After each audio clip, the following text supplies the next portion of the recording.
area of circulation will be tracking off towards the east at about 25 to 30 miles per hour.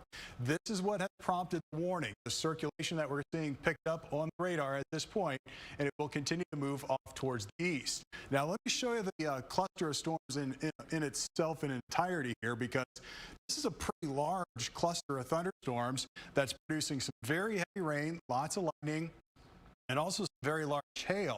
Of course, we're keeping our eyes on the concern for a tornado spinning up just there in southern parts of Lee County, but the track of this storm will take it off to the north and to the east. So DeKalb around 6:02, Sycamore around 6:12, St. Charles around 6:29, and Elgin around 6:41. Now, these times are not the times of where a potential tornado would arrive.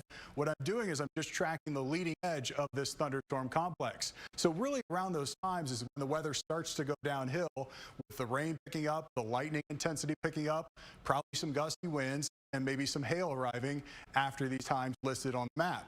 But the hail with these storms is just going to be incredibly large. It's been a while since we've seen hailstorms this large, but I got a cross section here of this particular storm. And the cloud tops here are going up 30 to 40,000 feet. That's not terribly unusual for a thunderstorm. What is a little bit unusual is you see how you've got these whites and purples showing up on the cross section of the radar? Those are hail cores that are going way up into the atmosphere, and those are very large hailstones, because as you go up about 10,000 feet up in the air, it's below freezing, and everything's freezing up there, and we get these large hailstones to form, and they're falling down to the ground. So there are some real heavy pockets of very large hail from Compton back here to the west. That core right there, probably up around ping pong ball to even baseball-sized hail, a possibility with that particular storm. Now, as we switch over to the velocity mode again, because I want to keep an eye on that rotation, there you can see right there to the west of Compton, and I'll kind of highlight it right near Sublette, is the spot where I'm most concerned about a potential tornado forming, right in this area, and that's moving off towards the east at this time. So we've got this spot here that has the potential for a tornado. That's what prompted the warning with this storm for parts of LaSalle and Lee County.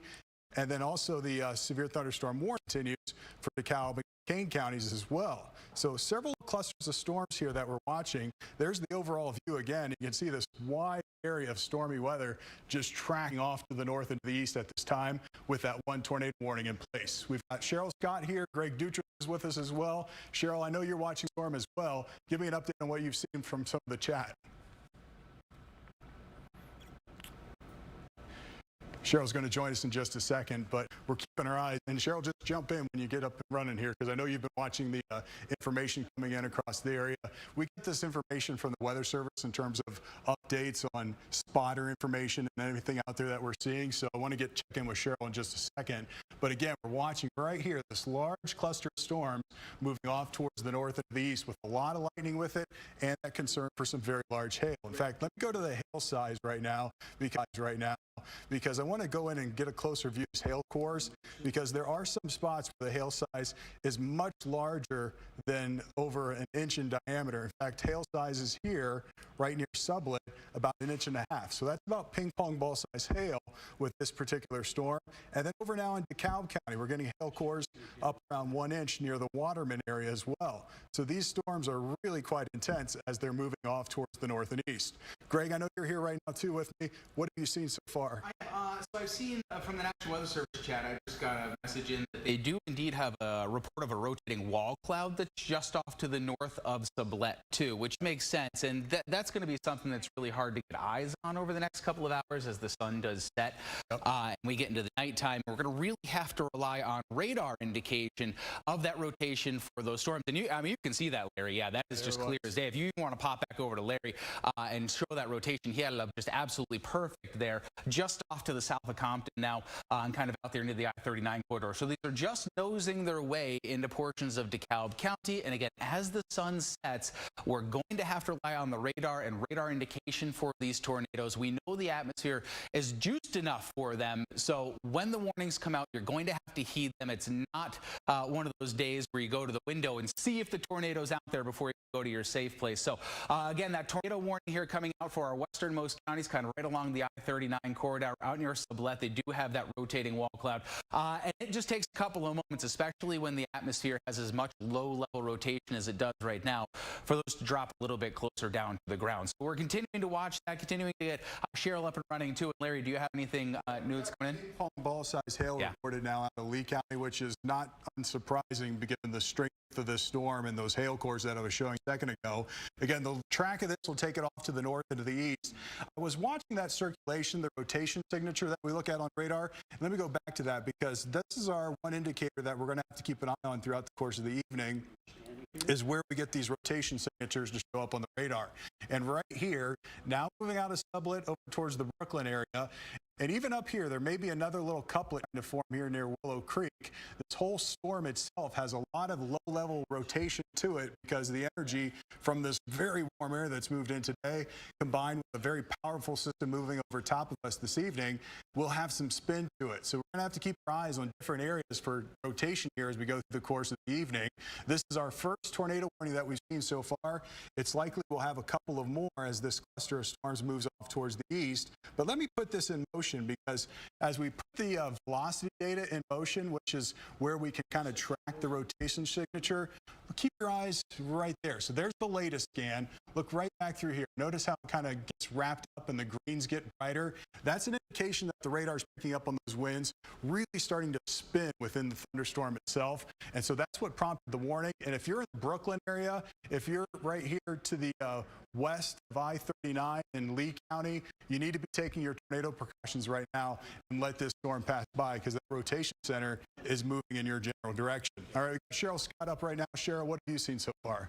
Yeah, pretty much just mimicking what you guys have said. The environment is ready for these storms to continue to be powerful and strong through the evening. That tornado warning was issued just a few minutes ago. It does include parts of northern LaSalle, but the storm cell is just up to the north of you, so back towards the Lee County now.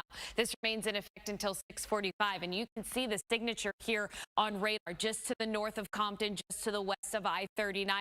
Storm spotters, storm chasers out there, and there has been some feedback that they have seen a few tornado touchdowns in this region just west of DeKalb County. So that just goes to show that when we get a tornado warning indicated here on radar first, the potential of a tornado touchdown is not out of the question tonight. So everyone needs to stay weather aware, especially when these warnings are issued. So this is the one tornado warning we have on the map right now. And take a look at that reflectivity. This is not a situation into the evening. It is dark out. It is nighttime that you want to go outside and see what's happening, because not only is it dark, torrential rain and some large hail within the core of these thunderstorms. So it is just going to be powerful storms that are working their way through, and you can almost see a little bit of a notch now beginning to form. I do want to take you over to velocity as I'm continuing to watch the latest scans come in, and just about 20 minutes ago, we were starting to see some rotation develop here within this storm. So as we put this into motion here, you can see the reds and the greens next to each other right there, just off to the east there of Sublette, picking up on that low-level rotation. So velocity indicating some spin with these storms in the atmosphere tonight. We're still seeing that signature at this point in time, and also the hail potential. Let me switch over to hail as we take a look at these storms. So we're diving into the core of the storms. Radar indicating where we're finding the strongest cores within the thunderstorm cells. It is very cold in the upper levels of the atmosphere. So as these storms are growing, they're tapping into that colder air, the updrafts, bringing down the hail within the core of these storms, and up to 2-inch size hail in diameter not out of the question with these storms into the evening. So as we take a look very close to Compton, there you can see over quarter-size hail, ping pong ball up to hen egg size hail not out of the question with some of these storms in the forecast for tonight. So that is the one tornado warning we have, but take a look, the nasty line of rain and storms here that has just developed in the past couple of minutes.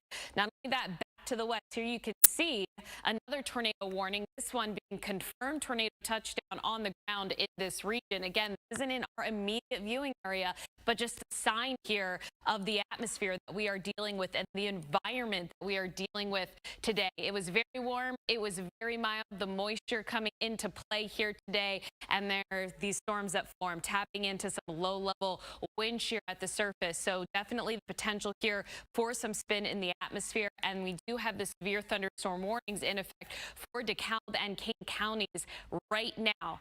Very heavy rain, lightning here, but also hail. Very large hail possible within the storms for tonight. That is the latest of what I'm seeing right now. I'm going to toss it back to you in the studio because I know these updates are funneling in here quickly with these storms as they're rapidly developing. Greg, Larry? Yeah, so we are going to go back to that storm that is tornado warned out off to the west, and we're doing so to give a track on it because it's a pretty slow mover right now, but there's a ton of rotation, and I think this is the best way to illustrate that.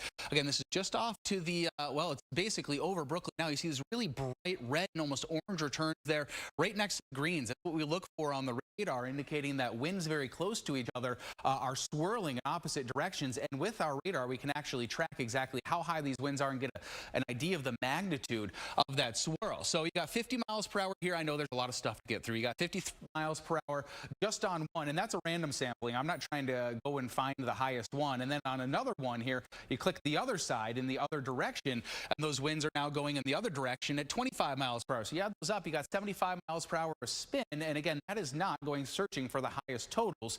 And that has prompted, of course, the the tornado warning. And it is a slow moving cell. Right now, it's moving off to the east, and it's only doing so at about 15 miles per hour. So as you track that over the next hour or so, it's going to move through Brooklyn at just about 10 past basically now. And then by 7:18, it's made its way across I-39 completely and on towards Adams. And this is a system to take seriously. And every single one that we see pop up here from now to about the next 2 hours from now are going to be serious because they're fairly slow moving at this point. There's just a lot of rotation in the atmosphere, Larry, and there's a lot of action back off to the west. Yeah, and these storms, as we're watching, the sun has gone down now and it's dark outside. They're producing a tremendous amount of lightning. In fact, just in the past 5 minutes, we've had about 300 cloud-to-ground lightning strikes within this cluster of storms. That doesn't count the lightning that's going on up in the cloud itself. These are just the clouds, the lightning strikes that make it down to the ground.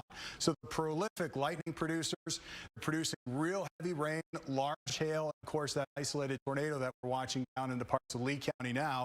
We don't have a tornado warning yet for DeKalb County, but looking at the latest radar returns, if this gets closer to DeKalb County, you will likely go under a tornado warning. So if you're in the southern parts of DeKalb County, I would be prepared for the possibility of a tornado warning being issued for your area. Now's a good time to remember. I know it's been months since we've had tornadoes, but remember where your safe room is. Your house, or if you're at someone else's place, remember where your safe room is because you may need to go there later this evening, at least in some locations here, as we get these tornado warnings issued through the course of the next couple of hours. And we do anticipate at least a couple more warnings yet before we go through the night. We've also got the thunderstorm warnings in place, and there's the timeline here is when they expire. But this huge cluster of storms is producing at a huge amount of lightning. I just want to take you out to this storm, too, to give you a sense of the environment. This storm has a tornado on the ground out in Henry County at this point as well. So there are more storms even farther to the west. But going back to that velocity data, right over Brooklyn right now is where that signature is located, where the rotation is really evident on the radar. And this is our velocity data where the radar beam goes up in the sky and looks at the raindrops, the hailstones, and everything that's falling from the clouds and can tell you if it's moving away or towards the radar. Whenever you get the red and the greens, especially the brighter colors here, that indicates they're moving really rapidly in opposite directions, and that's our signature here for a spin. So right there in Brooklyn, that's where we got the rotation taking place. There could also be some small rotation trying to develop over here towards Shabona. So there are a couple of spots within this larger thunderstorm that we're keeping an eye on outside of where we have that tornado warning. And so here's the setup, and this is the issue with this evening. There's a lot of low-level spin in the atmosphere, and you can really make it out. I know there's a lot of arrows zooming on by here, but I want to give this sense to you of just how much rotation is there from the ground to about 5,000 feet up in the sky. So at the ground level, we've had this strong south wind, which brought us well into the 70s and pumped up the heat. And then coming out of the southwest is where these 5,000 feet winds are coming from, and that creates a swirl in the low levels of the atmosphere. And when you get a big thunderstorm to blow up like this, that lowest portion of the storm can start to spin. It's what we're watching with that storm back in Lee County. Now, it's usually along the southern flank of a storm like this where we would look for rotation. So that's why I'm keeping our eye on our portion here in DeKalb County where I showed you a second ago. There might be a little rotation there near Shabbona. We'll keep an eye on that spot. And then now moving up in parts of Kane County, the very southern flank is one spot we'll have to watch for any spin-up rotation with that particular portion of the storm as well.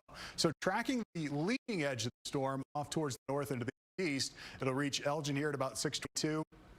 Carried about 7:03, and then Niles around 7:11. That's the leading edge of the storm. The worst part of the storm is still farther to the west and will be several minutes after that.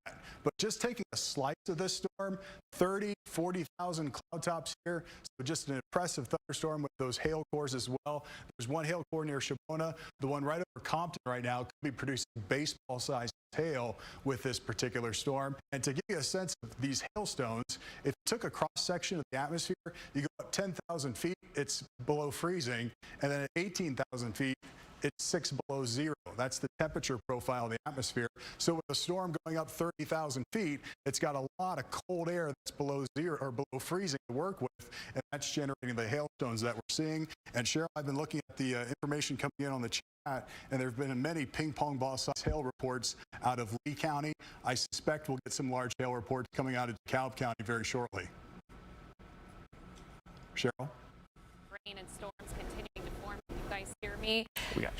There we go. I think we're on now, and you can see just the intense reflectivity values coming in on radar at this point in time. So as Larry was mentioning, we are looking here at the threat of some large hail. If your car is outside and you have a garage somewhere to take cover, that would be a good idea as we head into the remainder of the night tonight. And also talk with your friends, your family. What is your severe weather safety plan in case you do have a tornado warning that does develop for your region? Always good to go over this. It is February. In fact, this time last year on this exact date, we did have a few tornadoes touch down in the northern Illinois area. So tornado safety, if you are under a warning, you want to get to your basement, that is the best place. If you do not have a basement, interior hallway, a closet away from windows, you want to stay indoors. Always also good to have a helmet or something to cover yourself with to make sure you stay clear and free of debris hitting you. That is just some of the precautions you want to think about here as we go into the evening, because storm spotters, storm chasers out to the west, and they have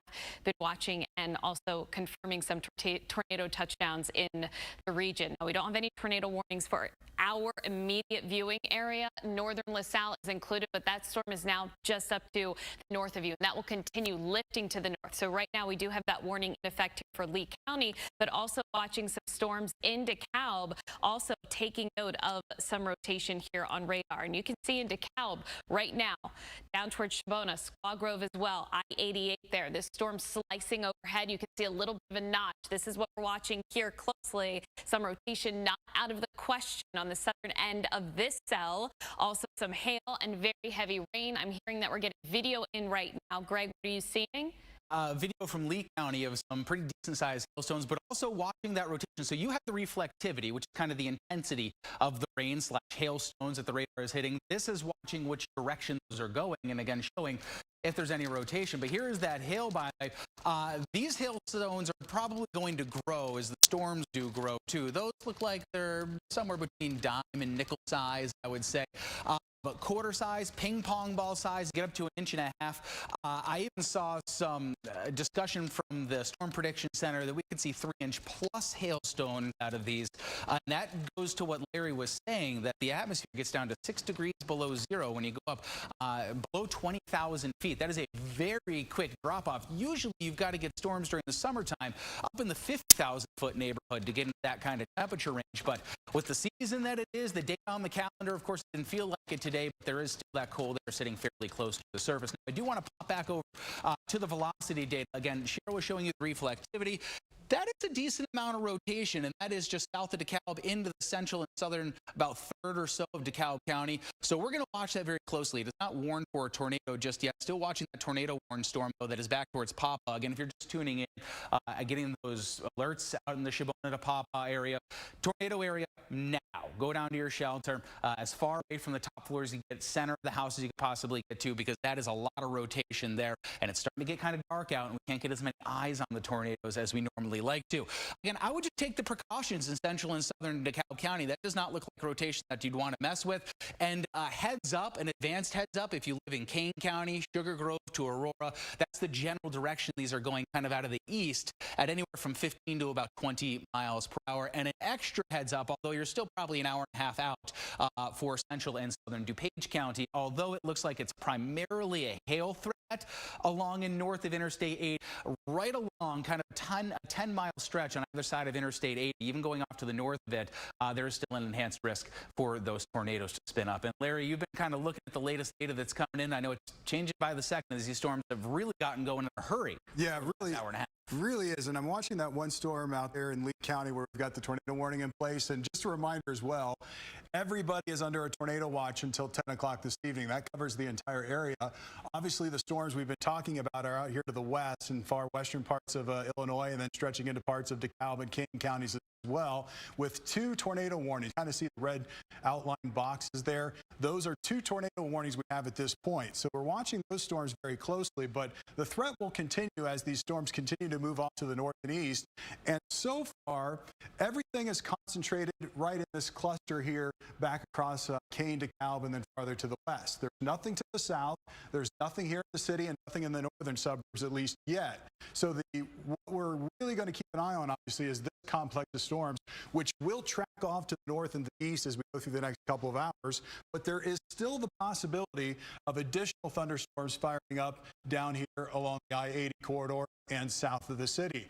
No signs of that happening just yet, but the atmosphere has a lot of energy in it because of all the warmth we saw today. So we're still going to keep our eyes on this area, but of course this is the spot right now we're really watching for the potential for these storms to continue to even strengthen stronger than what they are, and maybe produce a couple more tornadoes as well, which we hope doesn't happen. But we got to stay on guard here for areas of rotation that are developing. So we got the tornado warning for LaSalle and Lee County until 6:45. The thunderstorm warning for DeKalb and Kane County goes until 7:15. And boy, look at this. I'm going to the velocity data now. There's the tornado warning storm right here around the Brooklyn area heading over towards I-39. But that couplet there near Shibona, let me go to that here because I don't like the look of that. That's gotten a lot stronger here in just the past few minutes. And so this is near Afton, Waterman, and Shibona, just south of DeKalb. Right in this zone here is where that looks like it's tightening up its rotation. No warning yet from the Weather Service. Let me just double check here. Sometimes they'll issue something like this. Well, we actually see it on TV too, along with you, and you're like, we see it really strong, and then the Weather Service will pull the trigger and issue a warning. No warning just yet, but if you're in the Afton, Waterman area, over towards Pierce, you want to go into your safe area right now just to let this storm pass by, because even if it's not producing a tornado, it could be producing some very high winds and some very, very large hail with this particular storm. And just look at the ragged nature of this complex as well. So you get these little notches within the southern flank of a storm like this. Those are little spots where you know something's going on that doesn't seem like it, or it's not a good thing. Let's just put it that way. And that's where sometimes you get these rotation notches to show up. And there's one right there we were showing you in this part of DeKalb County, the other one down here in Lee County, and even over into parts of Kane County. Nothing really ragged looking right now, but that's something we also have to watch as it moves through Kane County. There again is the track moving through parts of DuPage County, Cook County, eventually up into Lake County. As we go through the course of the next hour, this entire complex of storms will be racing in that general direction. And those cloud tops we were mentioning earlier, 30 to 40,000 feet, and then you get the hail cores as well. This core right here, just south of DeKalb, probably talking about hailstones on the order of maybe the size of an egg. So like the size of your breakfast egg this morning. near Afton. That could be the size of those hailstones that are falling with this particular storm. So they have the capability of some very large hail with them as they're moving through. So we've got that threat here. I showed you this earlier, how you go up about 10,000 feet, it drops to freezing. 18,000 feet, 6 below zero. That's the air temperature in this spot. And then we've got the cold front coming through, which we've been talking about. And Cheryl, this cold front will drop temperatures dramatically later tonight into tomorrow morning. And that contrast between this warmer air and that colder air, this time of year, bad things happen when it gets this warm and then it gets cold the next day. Yeah, we were monitoring that, talking all about it. When you get 70s to near mid to upper 70s in February here in northern Illinois, that typically comes out ahead of a very strong storm system with a front that's going to be pushing through. Then the dramatic drop in our temperatures, and that's really one big ingredient helping to fuel these storms in the area tonight. It is still winter, but we are tracking severe thunderstorms with hail. So just to backtrack here, to take you through it right now, what we are watching are some severe warning storms, severe thunderstorm warnings here for DeKalb and Kane right now. And you can see just to the north of Campton Hills, stretching back towards DeKalb and Waterman. DeKalb really getting in on some very heavy rain, some ping pong ball size hail, and also some gusty winds right along on I-88, where you can see those flashes of bright reflectivity. We are seeing the potential for some hail. And speaking of hail, we have been monitoring. We have some video coming in from Lee County, and this is just showing you the intensity of the rain as well as some hail falling. So in this video, likely penny to dime size hail, but up to quarter size hail is likely. In the background of that video, watching that closely, it almost looks like the storm is taking on some vortices with some funnels there in the background. It's very hard to tell from this video because it is dark, and we do have some storm chasers, professional storm chasers out there this evening, and we're going to continue to monitor that. And they have brought in some reports of tornado touchdowns just back to the west of I-39 tonight. So just to show you what these storms are bringing to the area, the possibility of very large hail and a new warning just in, tornado warning here for DeKalb County. We were watching this closely because we were noting some very strong rotation in DeKalb. So zooming on in, tornado warning has just been issued for DeKalb County, and this will remain in effect until 7:15. So you can see this polygon, this red polygon, which does include Waterman, stretching up to almost I-88 and just on the boundary there of Kane County. So anyone in this warn zone, you need to seek shelter immediately, get to your safe place. The potential here of a tornado touchdown is not out of the question. Radar indicated at this point in time. So just to the south there of DeKalb, we were just talking about the rotation here just south of I-88 and Waterman. So let me just switch over here to velocity, take you into the warn storm that we're looking at. And there you can see just the strong velocity signature coming in, stretching back towards the west. Waterman, you need to be in your safe place. We are showing very strong signs here of rotation. That bright green next to the red, likely winds gusts up to about 60 miles per hour or greater. I'm going to dissect that in just a second. So this is going to continue moving to the east here. Anyone in this warn zone needs to seek shelter. Let's track these. The storms are moving to the east at about 25 to 35 miles per hour. So in the path here, Pierce at 632.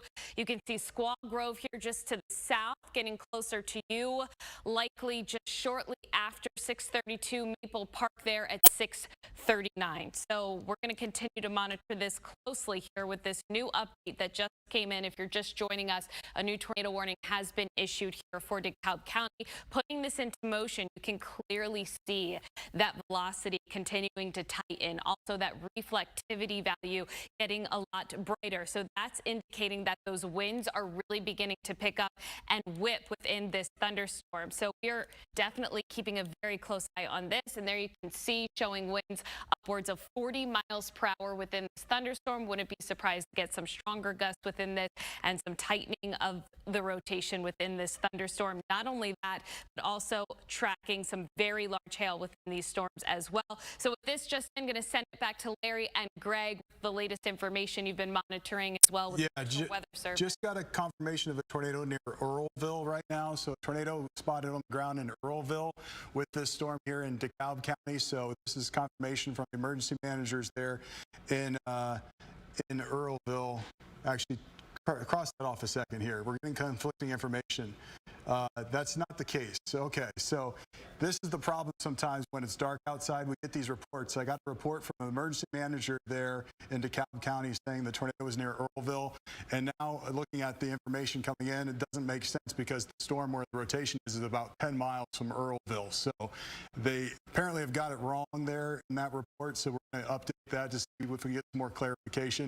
Maybe it was passed along to the Weather Service incorrectly. But nonetheless, right here in parts of DeKalb County, really near Pierce and Squaw Grove, where Cheryl was watching the rotation center, that's the spot we have to watch. When you look at the reflectivity mode here, right up here, you notice how there's a little notch that is formed, and as the radar scans right over top of us, it really makes it quite clear. It's almost like a hook echo, like a traditional supercell thunderstorm that we get in the springtime. Those are the little notches that we keep a close eye on because those are the areas where the rotation is mostly evident and prevalent with a system like this. And when we switch over that velocity mode, there's that couplet right there between Waterman and Afton, south of DeKalb. This is the spot where if there's a tornado happening at this point, it would be in this general area. And it is tracking off towards the east at about 20 miles per hour. That's the latest update.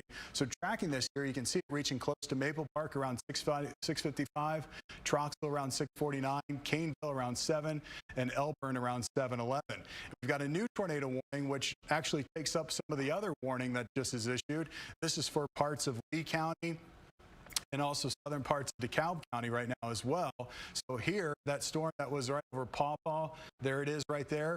That's another rotation center that's now moving into southern DeKalb County. So south of DeKalb, there are two areas right now that could be producing a tornado. One right near Waterman, another one right near Paw Paw that will both track through the southern part of DeKalb County. So the one in Waterman is really quite showing some strong rotation, and this one around Paw Paw as well, which is just about ready to cross the county line, will also race off to the east. So two distinct rotation centers here within this cluster of storms that could prompt a tornado or could produce a tornado as it moves off towards the east. Greg, it's really interesting because not only in those two spots, we're watching what's going on in DeKalb County, and then even farther to the west, there's still some spots that look very suspicious for rotation. There are, if you're tuning in, you're further east and you're like, what does this have to do with me? If you live in the southern half of DuPage County, the northern half of Will County, or the southern and even central portions, northern portions of Kane County, this is directly going to impact you here down the road. So again,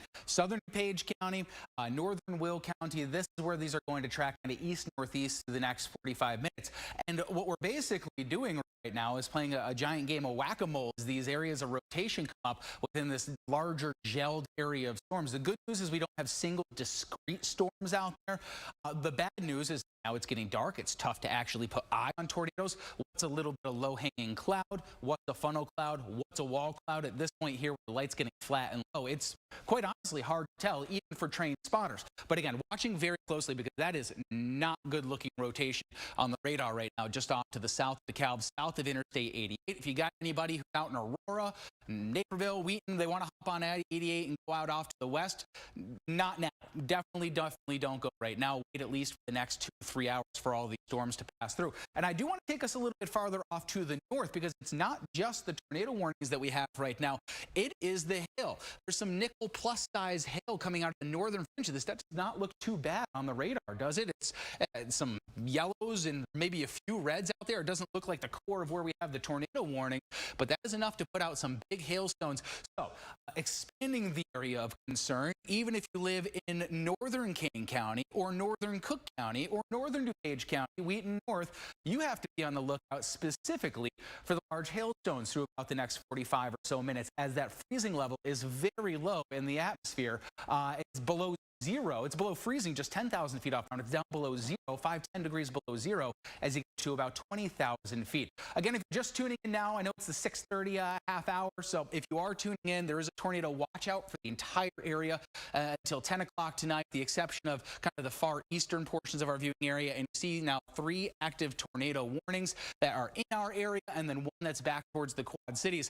And this kind of paints the picture of the area of concern. It's along Interstate 80, and right now slightly off to the north of that, I draw the line in about northern DuPage County. We got, again, it's like a game of whack-a-mole. We got information coming in by the moment, so I'm going to toss on over to Larry and see if he has anything new for us. Larry? So the tornado watch Is in effect until 10 o'clock this evening. I've been watching some of the reports coming in, and that circulation in the Waterman area there in southern DeKalb County.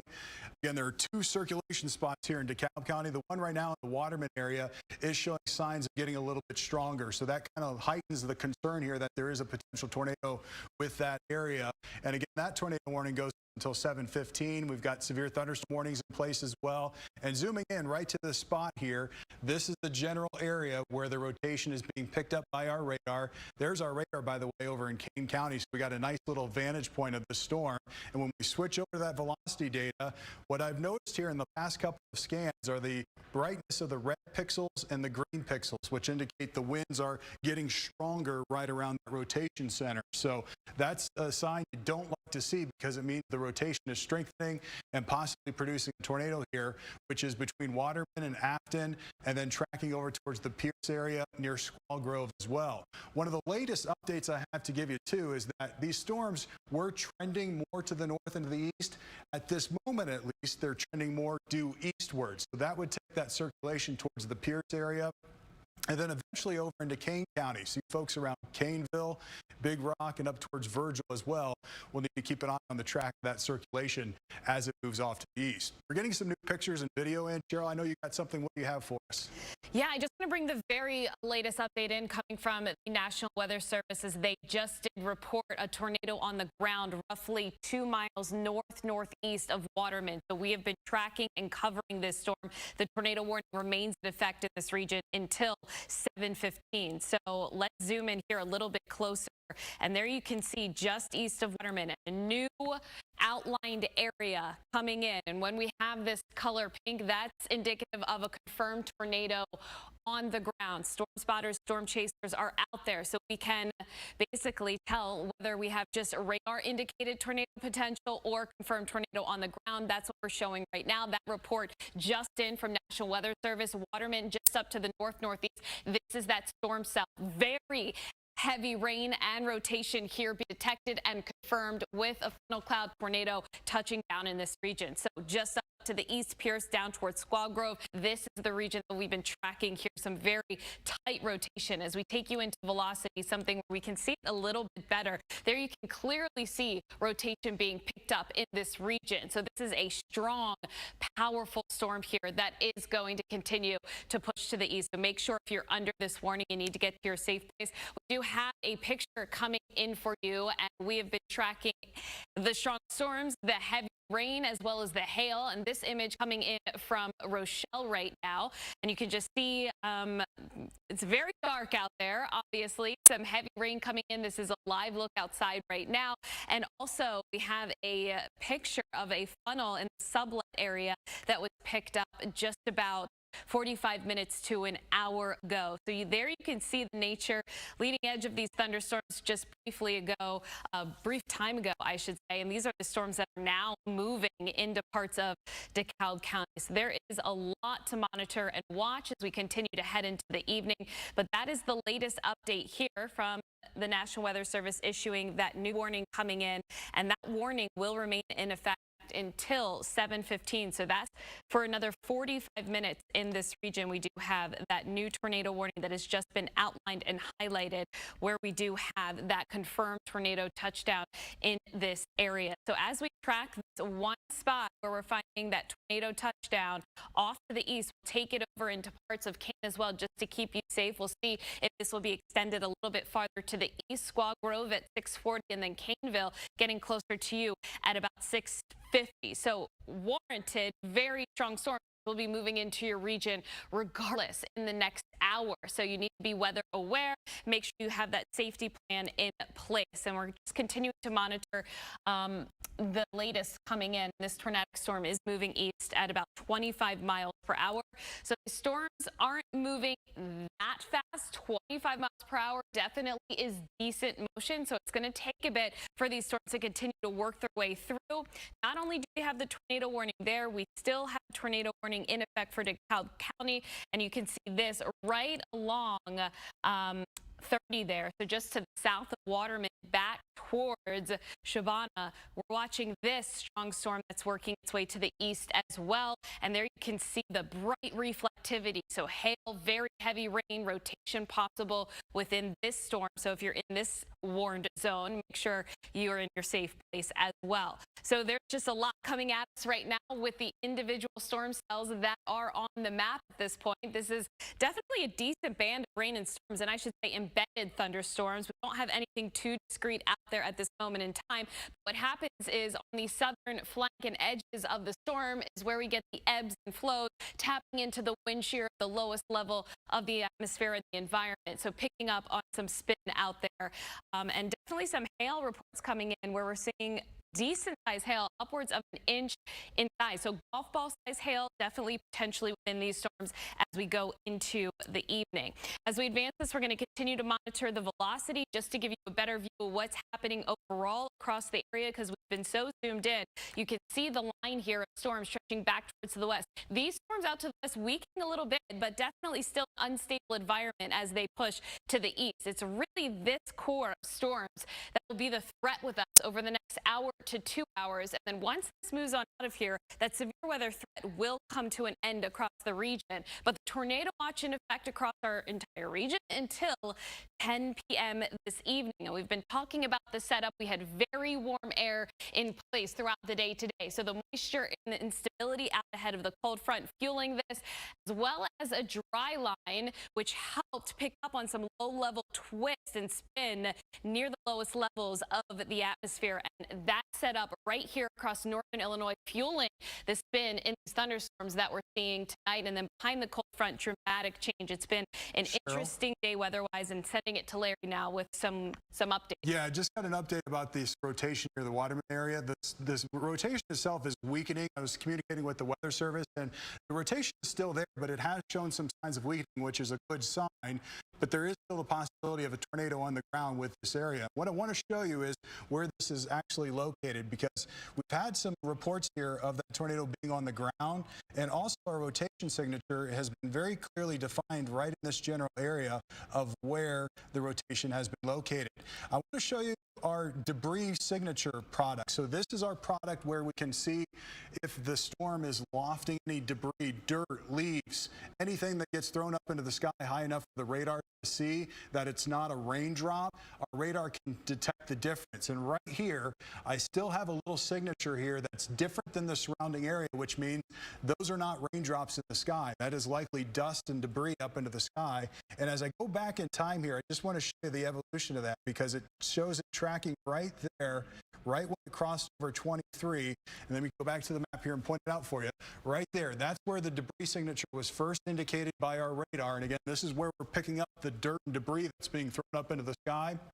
Now let me put that in motion and just watch how it goes off towards the east here, along with that rotation that we were tracking. And Cheryl was doing a great job showing that rotation center. Just look at that little burst of little kind of greens and whites that tracked across. And then in the latest scan, it's dropped off. So along with the signs of the rotation weakening, it looks like any debris that was being blown up into the sky has come down, and so we're not getting any more debris to be lifted up into the sky. At nighttime, this is one of our signatures we look at to determine if there's actually a tornado on the ground, and it was picking up on it a few moments ago. Hopefully it stays that way as it's showing some signs of weakening, but again, off towards the east here, we'll need to keep an eye on that rotation as it moves off towards the east at about 20 to 25 miles per hour. And then going back to velocity data, there it is, the greens and the reds right next to each other. And as I put this in motion, you can see how this is tracked from right near the Waterman area and has shown some signs of weakening. Now, if you look close, you can see how it was bright greens, bright reds. They're not quite as bright as they were a few moments ago. So all these are good indicators that this is showing some signs of weakening. But oftentimes what happens with a storm like this, it can cycle back up. So we need to keep an eye on that portion of the storm as it moves off towards the east. So a couple of storm spots we're watching here. Of course, that one in DeKalb County, the other one in southern DeKalb County as well, which is tracking off towards the east at this point as well. So a couple of spots here in DeKalb County, still concerns for rotation. And Greg, look at that, the updated warning for this part of the storm, it's huge. It covers most of southern DeKalb County. And I think they're doing that because one of the things you noted is that the rotation is weakening. It's also broadening a little bit too. It's not quite that concrete bullseye anymore. What you have to do is you have to warn a larger area because these can, as you mentioned, they go through cycles where they will have one updraft collapse, another updraft then takes the reins, and then that one has a couple of minutes to strengthen, and then all of a sudden you're going through another cycle, especially when there's as much clear air off to the south, allowing almost undisturbed, discrete type flow into the southern edge of those storms. Now, you had that rotation up. I want to track it out through about the next hour or so. These storms are picking up a little bit of steam in terms of speed. The first ones are moving at 15 miles per hour, then up to 20. Now they're moving eastwards at 20 miles per hour, 25, I'm sorry, miles per hour now, and they are moving more eastward than northeastward. Now, earlier with the northeastern type movement, that was mainly northern DuPage County and into northern Cook County, McHenry County, and Lake County for our concerns. Now, since they're moving a little bit more easterly, we have to pull that down a little bit. So I'd say central, even southern DuPage County starts to come into the play as well. Here's a live look out on 88 in Rochelle, and you can see, of course, the lightning that is going pretty ballistic right now out there. These are prolific lightning producers. We also have some pictures of some clouds that were out near the Pawpaw area just a little bit early, or some of those, they look like wall clouds to even funnel clouds too, so we'll get that up in just a couple of seconds. Again, tracking this out off to the east, I want to show you something real quickly here, kind of a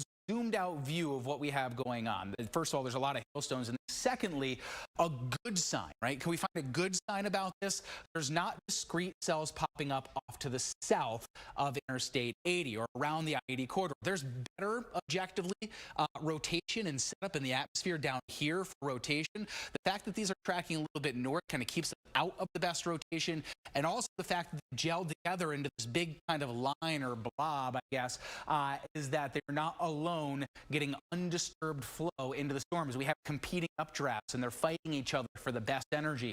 A good sign, yes, but we are still dealing with these tornado warnings that are active until after 7 o'clock. Here's that picture, by the way, that I was talking about, and you can see it definitely looks like at least a wall cloud lowering there, I believe. Where was it sent in? Was it one of our storm spotters that sent this? Because it looks like they knew exactly what they were looking at there. But that's certainly a lowering of the cloud base. You can see it backlit by the lightning. Very classic supercell look there, Larry and Cheryl. Yeah, it truly is. It looks like it's probably out in Lee County, I guess, from earlier in the evening with those storms that fired through. Actually, Pawpaw, so pretty close there. Yeah. Cheryl? Yeah, these are the images coming in, and definitely we're seeing the threat of the large hail as well. So our focus right now is on that one warning that has been issued until 7:15 right now for DeKalb. Greg just went over a lot of it with you, a lot of heavy rain with these storms. It is now dark out, so we just want to reiterate, if you are under tornado warning this evening, make sure you stay until your safe place. Right now, 6:43 time check. This is in effect until 7:15, and once the cell pushes off to the east of you, we will definitely let you know that as well. Once they push to the east, we'll see that severe threat definitely diminish and go down. So right now, Waterman stretching to the south there, decent reflectivity value here, so the potential of some large hail within this storm, and noted on radar, we are still continuing to see rotation within this cell. This is just off to the south there of 30, but Waterman as well, stretching to the east. Big Rock out ahead of this as to the east there, as this continues to move to the east at about 20 to 30 miles per hour. I do want to take you over to hail and take the very latest here as we backtrack just a second. Prolific hail producer thunderstorms here in the forecast for this evening. But notice we have some blues and some purples. Just about an hour, 2 hours ago, you notice some brighter colors indicated here, and this is our hail tracker with our radar. So these storms had a bit more intensity and punch just back to the west as they continue to work to the east. Definitely still looking for the potential of quarter-size hail, penny dime-size hail within these storms as they move to the east. So keeping our eye on here, on this, and also velocity, definitely noting here still some decent signature of some spin. We're still seeing those greens and reds, but not seeing that very tight couplet that we were just a few ago. But we have to keep our eyes on this. So still the potential of some spin here in the atmosphere. So just to backtrack, you can see the line of storms as a whole, this band of rain, the lightning as well, that's continuing to work its way to the east, and still severe thunderstorm warnings on the map here at this time. So we do have the tornado warning, which we're definitely keeping our eye on, but the thunderstorm warnings, severe thunderstorm warnings, in effect until 7:15 as well. So the environment here is still prime. I know it is late in the evening. That sun has set. It is February, but interestingly enough, Larry, we were watching storms this time last year that brought us some tornadoes in the area. They ended up being rated EF0s, and then a few years ago as well, we had the Naples-Ottawa tornado touchdown in February. So it's becoming more frequent that we're talking about these types of severe weather storms in the month of February here in northern Illinois, especially when we get the surge of very warm air. I mean, it was 74 degrees today, almost record high. So what are you seeing coming in with the latest? Yeah, Cheryl, got a severe thunderstorm warning in effect for Kendall and LaSalle County. That's in effect for a large portion here of Kendall County. In fact, all of Kendall County, parts of LaSalle County here. I'll zoom in closer and show you this is all part of the cluster of storms, which is moving off towards the east. So Kendall and LaSalle County are now under a severe thunderstorm warning until 7:30. A couple of features that have kind of stood out over the past 30 minutes as we've been tracking these storms. The southern flank here of this storm is now moving more due east. There's a portion of this cluster of storms that's lifting to the north and east. You can see that there. But this southern flank is pushing more due east. That's what prompted the warning here for parts of LaSalle County and then Kendall County as well until 7:30. And of course, the tornado warning is still in effect until 7:30 as well. So let's go a little bit closer here in the radar. And the motion of these storms really tells the story here. There's heavier storms moving up into parts of McHenry County, eventually into Lake County as well. But the core of the storm, where you get these little whites showing up on the radar, those are the higher cloud tops where we're really getting some large hail to come through with these storms as well. We got a new tornado warning now in Kane County as well. So there's a look at this. So let's go widen the view a little bit and give a spot here because we got a new tornado warning just issued for Kane County.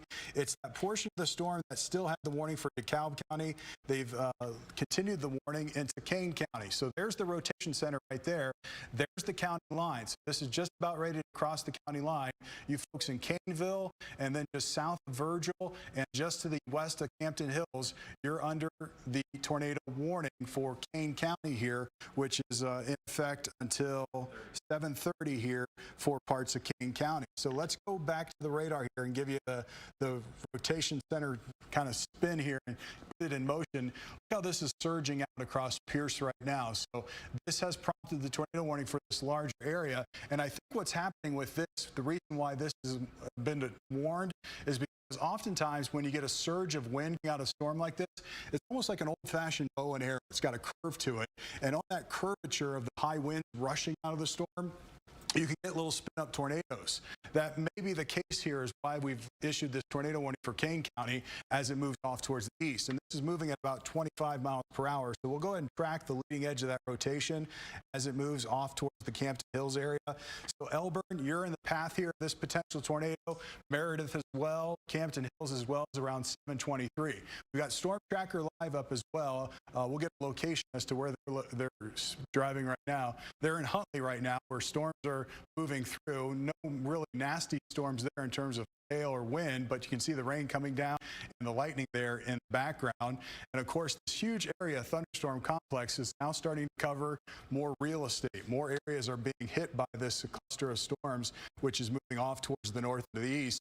Originally, it was just a few portions out to the west. But now you can see how it's expanding in coverage and also starting to scoot off towards the east. So why we have these storms coming through is obviously the warm day we had today and the cold front that's coming in as well. Behind that front, we've got a lot of cold air spilling in tomorrow. It's going to be a brutally cold day tomorrow. And until the front clears the area, we've got the concern for severe weather. Greg, you got more information on that tornado? Yeah, so I'm taking a look. It looks like they are, I think there's a new tornado warning coming in just off to the south, too. So I'm pulling up the latest on there, or at least a flash. Oh, they updated the timing on it. That's why it was flashing for me. But keeping a close eye on not only that tornado warning that is now extended into Kane County, but on the front of this as a whole, because even down to Yorkville and Saratoga, while you may be seeing these storms off to your west, it's not raining over you just yet. But I want want you to take an example from what's going on across portions of Kane County, because that's likely what's going to happen in your area too. As you see this very broad swath of not only just thunderstorm activity, but also of wind speeds here. This is the velocity data. I think I'm tracking. I mean, it's just clear as day where that rotation is back out towards Pierce and Caneville. But this broad area of these bright colors, those are all winds. When it starts to get into that yellowy color, those are all winds that are 45+ miles per hour, probably upwards of 60+ miles per hour. So even if you're not tornado warned, you could still have damaging wind gusts move through. And especially as we go through the winter and we haven't seen much high wind events just yet, some of those trees that were maybe weakened during the winter time from snowfalls on the branches, some of those limbs may be coming down. It's always the first couple of rounds of storms during the year that will do that. And here we are at the end of February, seeing our first round of storms for the season. I've pulled off the data so you can kind of get a view of where this is at in terms of the tornado warning. Just north of Route 30 from Caneville, along I-88, just south of Virgil, and then out to Campton Hills. Anywhere outside of this, inside of the severe thunderstorm warning box, you could easily have winds that are up to 45 or 65 miles per hour, and you can also have inch-sized hail, just quarter-sized hail, and that is enough to do damage. So I do want to give folks a heads up. We spread out the view yet again. While we are really laser focused on this, if you live in Will County all the way south to Joliet, that includes Romeoville, it includes Naperville, Hinsdale, Elmhurst, all the way up to Bloomingdale, Wheaton, North, Schaumburg, Palatine. If you've got your car parked outside, I would go ahead and put that under something if you possibly can, preferably in the garage, because as these storms track through, even if you don't have the tornado warning, you are going to have those very strong winds and quarter-sized hail. Ask me how I know, is enough to total your car from hail damage. So keep an eye on these storms as they do move in throughout the next, I'd say 45 or so minutes is when we'll start seeing the action pick up and probably start seeing severe thunderstorm warnings for northern Cook County, Page County, and northern Will County, be my guess, within about the next half hour to 45 minutes. And Greg, yeah, we're continuing to watch these couple of pockets of storms. Cheryl, you have some more information coming in as well? Just finishing what you guys are talking about, that threat is still with us. We're still seeing some reports of some very strong rotation being picked up on radar at this point in time. These are powerful storms here, moving to the east at about 25-30 miles per hour. We recently just told you guys the new tornado warning in effect for Kane County until 7:30. I do want to switch back to velocity because still seeing a decent signature here around Maple Park. So this is coming from that storm that's going to cross over the county line just off to the north there of Caneville. There's I-88, there's Elbin, there's Virgil, and potentially a new warning that has just been issued. So let me take you back to radar to get you the very latest. So we just showed you the one in Kane, but now a new warning has been issued up in parts of northern Kane County. This is separate from the warning we were just telling you about. So this one also in effect until 7:30, and there you can see it blinking on the screen at this point in time.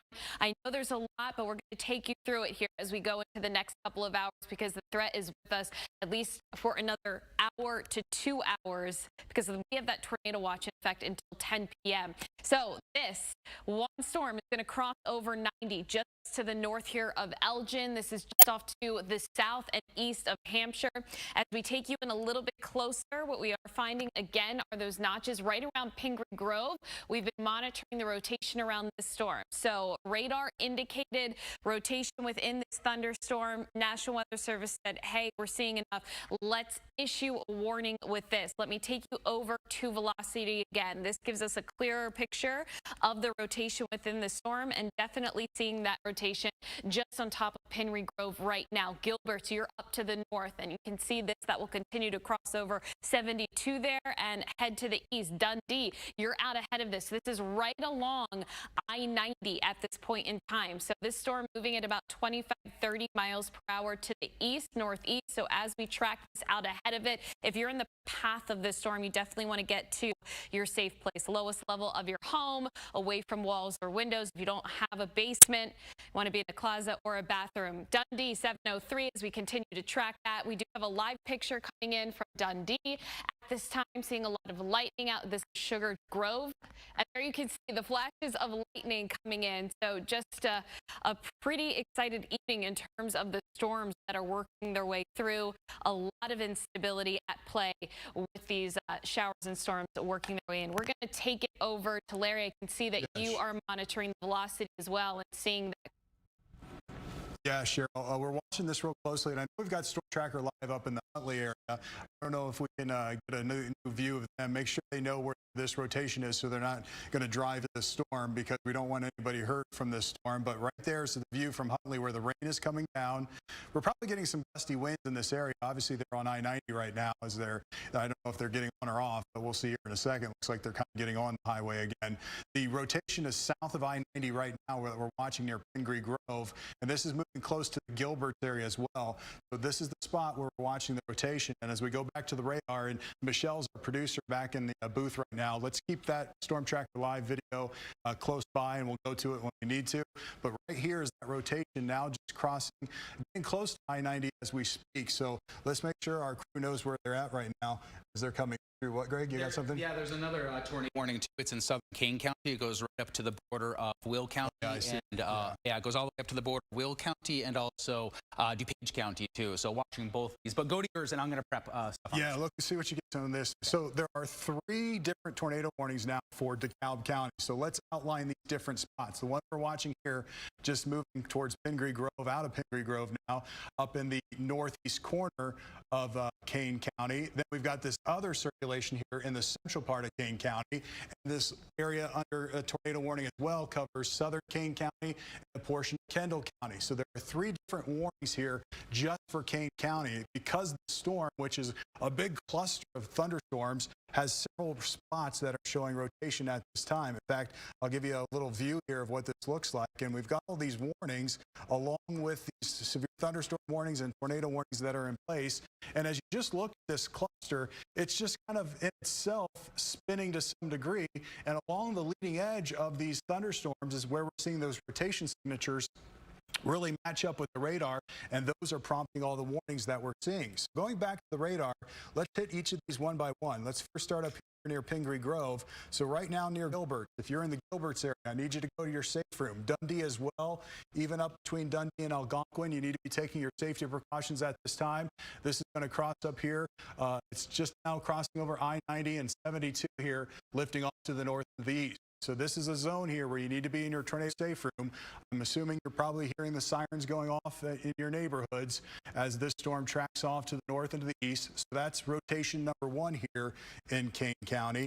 The other rotation spot is farther to the south, right here, getting closer to you folks in Elburn and down towards Caneville. This one is a little wrapped up in this area near Maple Park. You can see the rotation right here kind of wrapping itself up. Hate to see that. That's a sign there could be some strengthening of the rotation here, which is crossing right over 38 as we speak. And then even to the south here, down towards the Caneville area, this brighter shades of green that show up on the radar, those are those surges of winds that can sometimes spin up isolated tornadoes along those wind gust lines. So anywhere here where you see this jagged edge of reds and greens together, there could be brief spin up tornadoes along that zone, which is moving off towards the east. So if you're from Virgil to Caneville over towards Campton Hills, you also need to be in your tornado safe room at this time and let this storm pass. So that's rotation 2. Rotation 3 is that other one Greg just mentioned down to the south.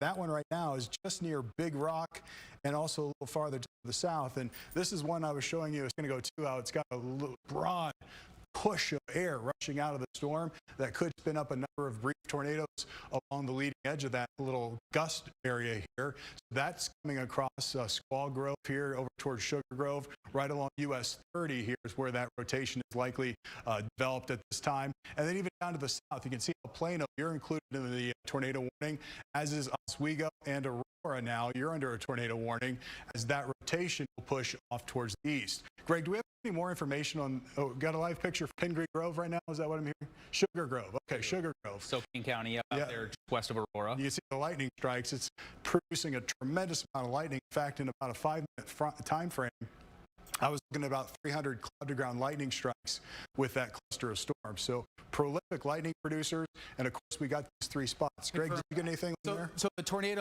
the rotation that we were looking at kind of around Big Rock, if you want to pop over to my stuff, that's now confirmed. A confirmed tornado. I mean, just looking at the rotation on the radar, it looks like it's a confirmed tornado. So we'll take a look at the debris signature here. Whoever's up after me can have a look at that. But this is out near Big Rock. And one thing I wanted to note is that these are picking up speed. First they were 15, then they were 20, 25. This one's tracked out at 40 miles per hour. So you're getting less lead time on the warnings. So if you live in southern DuPage County, if you live in northern Will County, you're going to have to keep your heads up on this one and maybe head down to the basement. Say your half-hour warning. I'm probably getting a tornado warning out of this one, to at least seeing a severe thunderstorm warning, as that does continue to Naperville by about 7:30. So areas that are right now immediately under the gun for seeing the tornado moving over them, I'm going to go ahead and say Big Rock, Little Rock, and then let me switch over to the velocity data so I can get the latest on that as I zoom on in.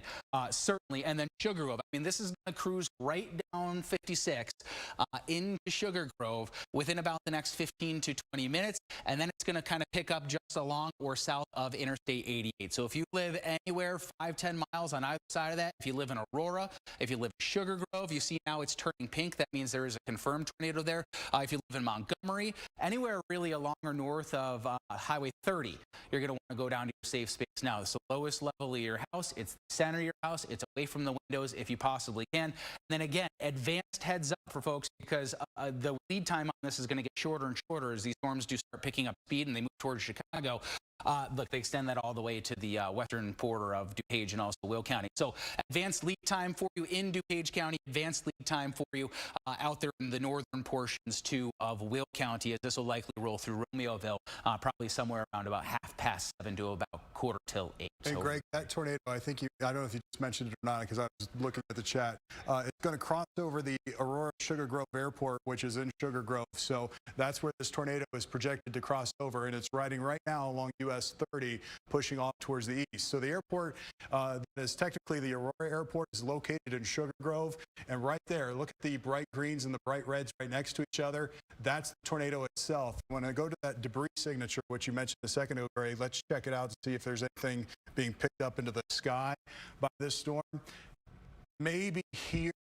Let's do a little investigation here. Let me go back a couple of frames. And what we're looking for is a consistent little pixelation of brighter colors that would, there's a little bit. Those last couple frames you saw right here, those last frames, that could be the debris being picked up by that tornado. It might be a little bit east of where the actual rotation is, but nonetheless, that's kind of what we're looking at right now with that particular storm. So let's go back in with velocity here, and this is the spin of this storm. So this gives us an idea of the rotation that we're seeing, and there it is. It started back there near the Waterman area, and this is riding due east right along US 30 here, pushing towards Sugar Grove and eventually towards the Aurora area. So we were mentioning if you're in Aurora and Sugar Grove, this is a very serious situation. You need to be in your safe room at this time. A confirmed tornado on the ground here with this rotation that we're seeing on the radar.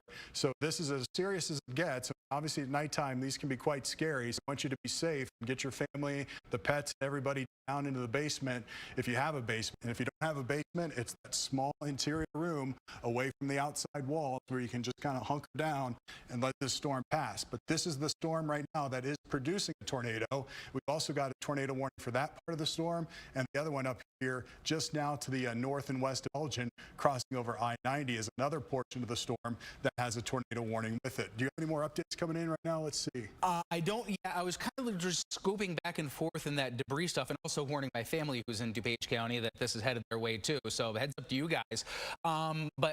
Yeah, it's tough to make out exactly if there's any debris in there right now near the Little Rock and Big Rock cell. But again, spreading out the view to the latest velocity data here, and it looks like I don't know if you just said this, it's getting a little wrapped up, Larry, but that is still quite a strong signature there, with greens butting up right exactly next to reds, and then very strong winds out ahead of it. So even if you're not within that Sugar Grove to Aurora area, if you're anywhere in King County, expect wind gusts 55, easily up to 65 miles per hour as these storms blow through, and also incredibly prolific lightning along the leading edge of that too. We've got storm track. Can you guys tell me where They were Okay, so they're on 88 near Naperville too. So there now. yeah, so that's a good and also bad spot for them to be. So they're kind of out here in southern Page County. What they should do in the storm tracker here, by the way, just to stay safe, is try and shuttle your way a little bit farther off to the south if you can get past Naperville, and then jump down off to the south on, what is, I'm going to guess 59. Yeah, 59. Hop down south on 59 just so you're clear of the southern edge of that, because the last thing I want is anybody on the roads as this thing is steamrolling down Interstate 80, because that is exactly almost dead center where the rotation is at this point. Larry, are you seeing anything? It looks like a funnel cloud maybe near Orchard Road in Aurora, which would not surprise me. That's from an emergency manager, and that's right exactly where we're looking at that rotation moving. Yeah, and sometimes when you look at the radar, even out ahead of where the main rotation signatures is, this time of day with the way we can spot some of these funnel clouds is by the flash of lightning, and sometimes they're just like clouds that are hanging down from the bottom of the clouds that aren't actually rotating. Those are what we call scud clouds, but actually the lightning strikes can illuminate when we have a tornado on the ground. And I was just checking out this area here. So there's Big Rock, right here's Sugar Grove, right here's Aurora, and this is the spot where we're watching that tornado that's confirmed by the radar moving off towards the east.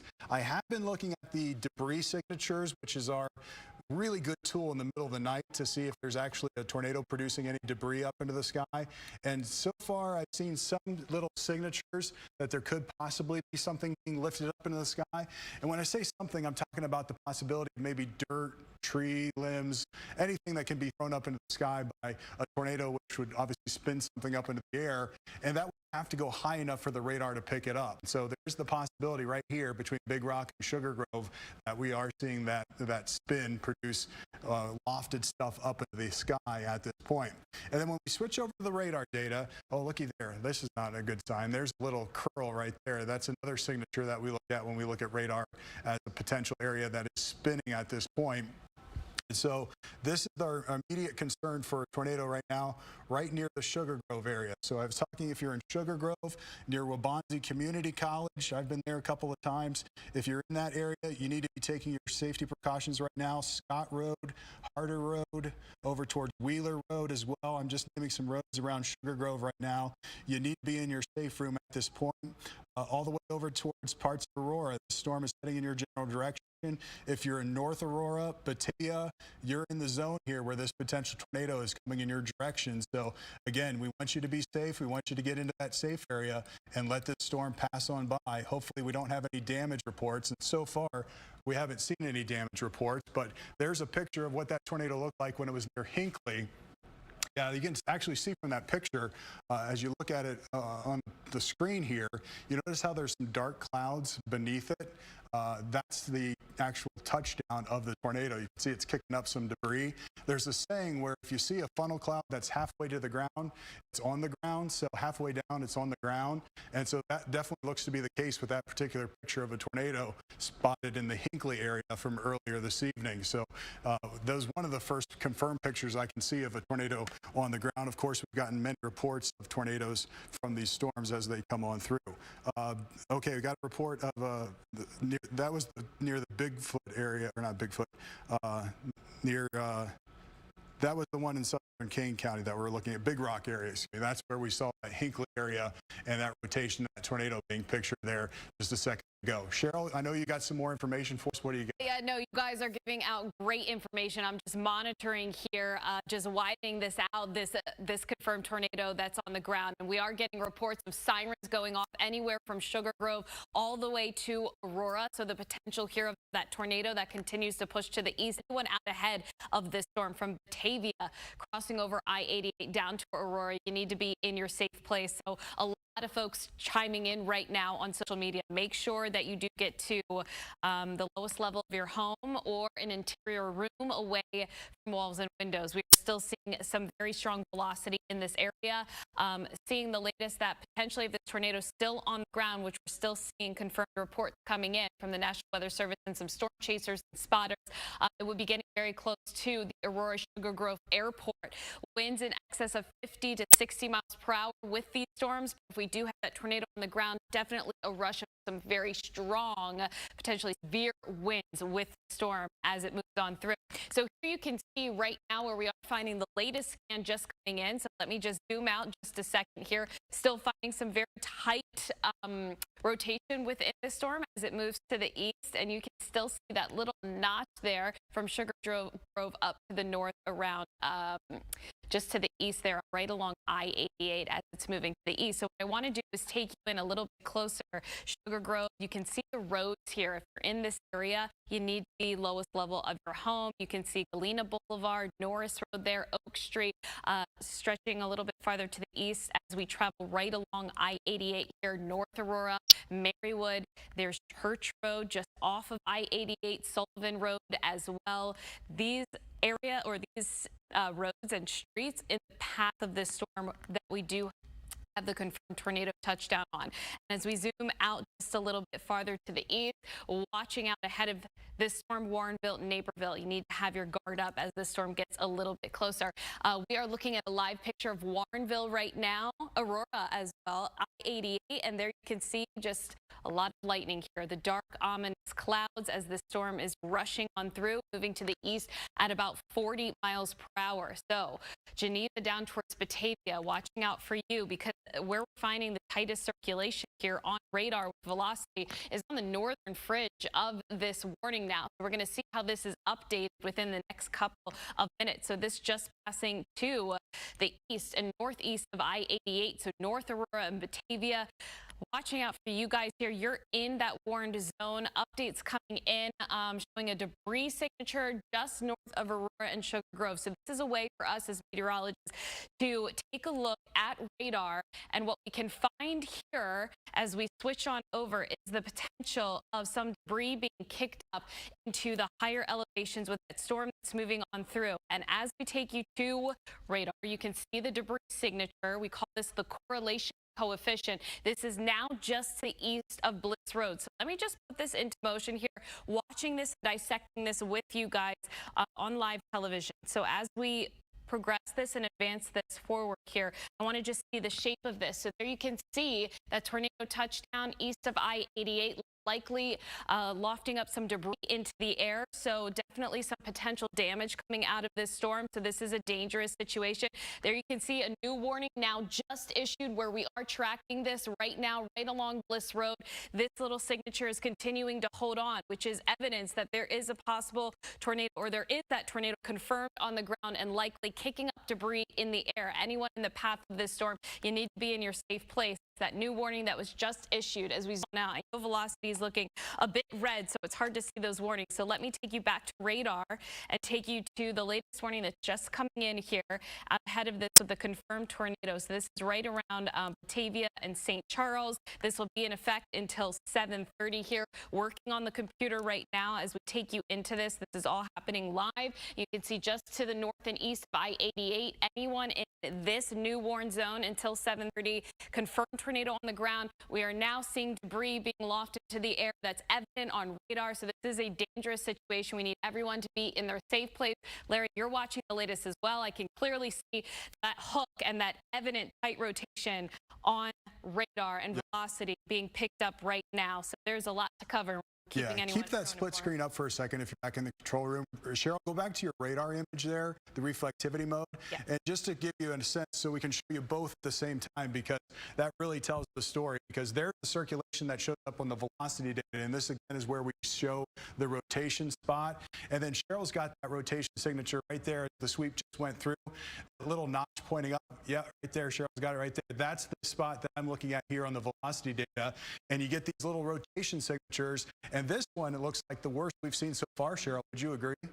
This is definitely the worst. I mean, we're getting evidence, and we're seeing on radar debris signature, which doesn't happen that often. It takes me back 2018 when we had a strong debris signature pop up on radar, evident of a tornado on the ground kicking up debris. So this is a way for us as meteorologists at night, this tool that we can use as that radar is scanning the sky, it's picking up elements that are non-meteorological. So we have raindrops, we have hail. Our radar knows how to detect those. It tells us in the displays that we show you each and every every day. But when we get something that looks a bit different, like I was just showing you, bright yellows and oranges, that's evident that it's picking up on debris in the atmosphere. So things are getting lofted into the air, and this is a dangerous situation. And we need folks to definitely heed these warnings tonight. Yeah, this is as serious as it gets. If you're in Batavia, St. Charles, and Geneva, right now, if you're on the west side of those towns, this is where the rotation is located. There is Main Street, which runs out of Batavia. Right here, this white line is Main Street. The tornado is just now crossing over Main Street as we speak. That's the west of Randall Road. Almost everybody knows Randall Road out here in this area. So right now, that tornado is west of Randall Road, crossing over Main Street. That's the general area of where that tornado is located. And right now, the track of it is kind of off a little more to the north and east. You know, we've been fluctuating with the direction of these storms, either due east, slightly northeast. Right now, it's on a trajectory a little bit more to the north and to the east. So if you're here around Main Street, and especially anywhere along Randall Road, north of Mooseheart, all the way up towards Geneva, even up towards St. Charles, I really, really, really want you to be in your safe room right now and let this storm pass by, because it is a seriously dangerous storm. And there's the latest sweep. So there it is right there. You see the greens and reds? That's the circulation center where the tornado located, just crossing over Main Street. It's getting close to Randall Road. It'll be over Randall Road probably in the next couple of moments here, and then it will push towards Geneva and Batavia. Now, it may go closer to Geneva than Batavia, but right now, if you're anywhere in Batavia, Geneva, and even St. Charles, you need to be in that safe room. And looky here, there's another rotation spot being picked up here north of that one. So there could actually be two areas here where there's a potential for a tornado. So again, St. Charles, Geneva, and Batavia, this is the worst storm we've seen so far, and you need to be in that safe room riding this thing out as this storm passes right over top of you. And switching back to that radar data mode, just to see what's going on, there's still that little hook that's showing up right here.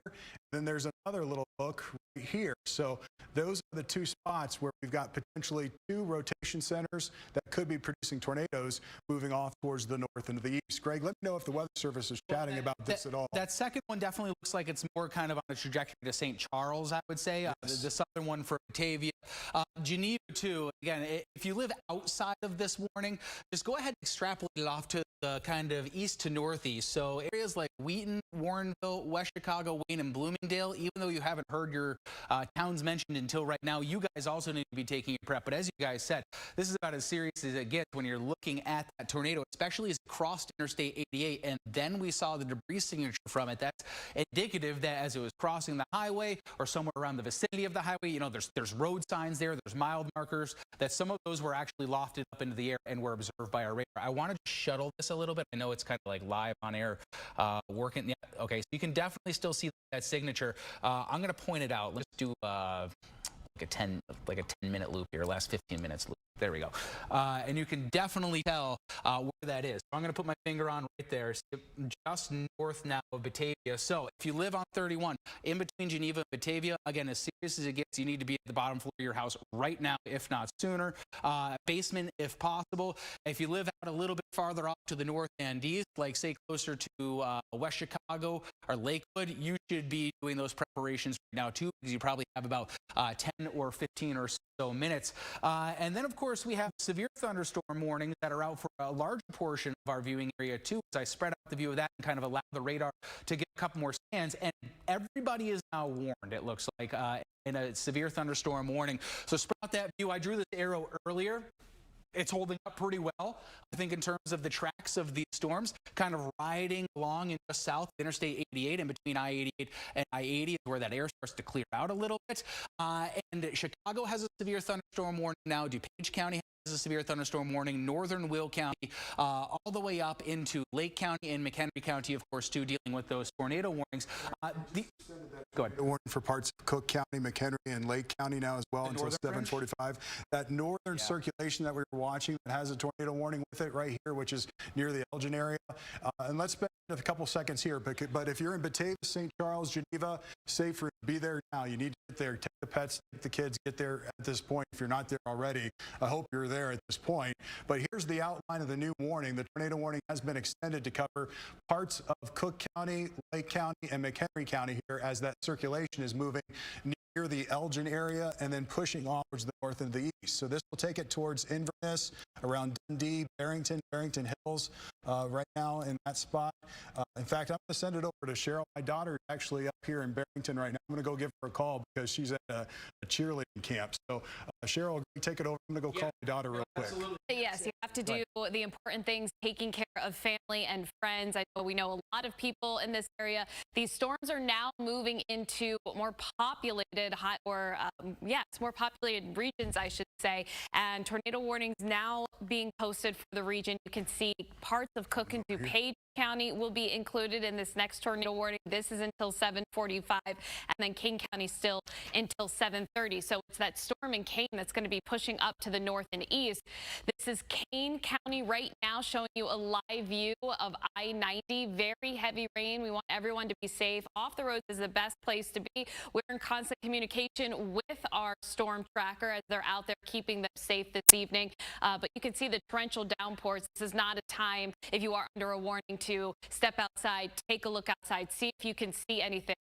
Trust us, we are monitoring this, keeping a very close eye, dissecting radar minute by minute this evening as we continue to see these couplets form. Okay. Yes. I hate to jump on you, No, but please, jump in. we did just get a tornado warning for DuPage County now. As we had expected we would. It looks like it stops just north of Wheaton. So you're north of Naperville, you're on the north edge of Wheaton, you're in Bloomingdale, you're up to Schaumburg too. And again, this is an extension of that confirmed tornado that was on the ground out off toward Little Rock, Big Rock, and then it moved north of the Sugar Grove Airport. So here that is out near West Chicago. Wayne, remember just 5 or so minutes ago I said, hey, if you live in West Chicago, if you live in Wayne, if you live in Bloomingdale, now is the time to at least start getting your preparations in place. Well, now is the time absolutely to hurry as fast as you can. Complete those preparations down into the basement. So this is moving off to the north and east at about 45, 40 or so miles per hour. That puts it in Winfield by half past. It puts it in Carroll Stream by half past, and Keeneyville too by half past. Go ahead and include Wheaton there. I didn't quite get the border all the way down. I know it's outside of the warning, but your straight line winds around that area too. So I want to flip over to velocity mode just to take a look at this couplet because it has kind of been dancing. Right now they have it dead center though, in the center of the warning. So that's always nice to see. I'm kind of draw a box around exactly where it is at this point. So that is just off to the west. I would say probably 2 miles off to the west of West Chicago now and tracking to the north and northwest. So it's going to cross 59. It'll be out near Lakewood, Carroll Stream. Wayne too is a little bit farther south of the worst of the rotation, but this is going to cross again 59. It'll kind of move down 64 and then out towards Carroll Stream within about the next 10 or 15 minutes. Looking back at the debris signature, that does look to be a bit better at this point, but still catching some light returns here just north of Geneva. So I'm actually going to go and loop that for a couple of seconds. You guys can pick up there and I'll go look at the debris signature data to see if this is going to turn from one of those tornado warnings to a confirmed tornado warning again. Larry? Yeah, thanks, Greg. And just I did get a hold of my daughter. They're in their safe area of that facility located. And I know everybody right now who's watching and with loved ones in this area, hopefully they're in their safe room and letting this storm pass by. And right now that rotations, the several spots of rotation that we've been monitoring are crossing over into Cook County now and also parts of DuPage County now. The red outline box areas. In fact, let me take off the radar for just a second to show you the scope of the tornado warnings. So all these red boxes are the tornado warnings. Now, if you're back here to the west, pretty much the threat of a tornado has come to an end. Right along the county lines here, Cook County and Kane County and DuPage County and Kane County now is where the rotation centers are located. So let me throw back on that velocity data. And there's the one curvature right here that we're watching that just moved south of St. Charles near the Geneva area and near Batavia as well, is where that rotation just passed through right over Geneva right now. And it's moving over towards the Lombard area as we speak. Tornado watch for everybody until 10 o'clock. And you look at this cluster of storms, and it's been a kind of a slow-moving cluster as it started just to the west of us about 2 hours ago, and now it's just passing very slowly through our western suburbs and northwestern suburbs at this time. Okay, we got a picture right now. This is Randall Road and I-88, I believe.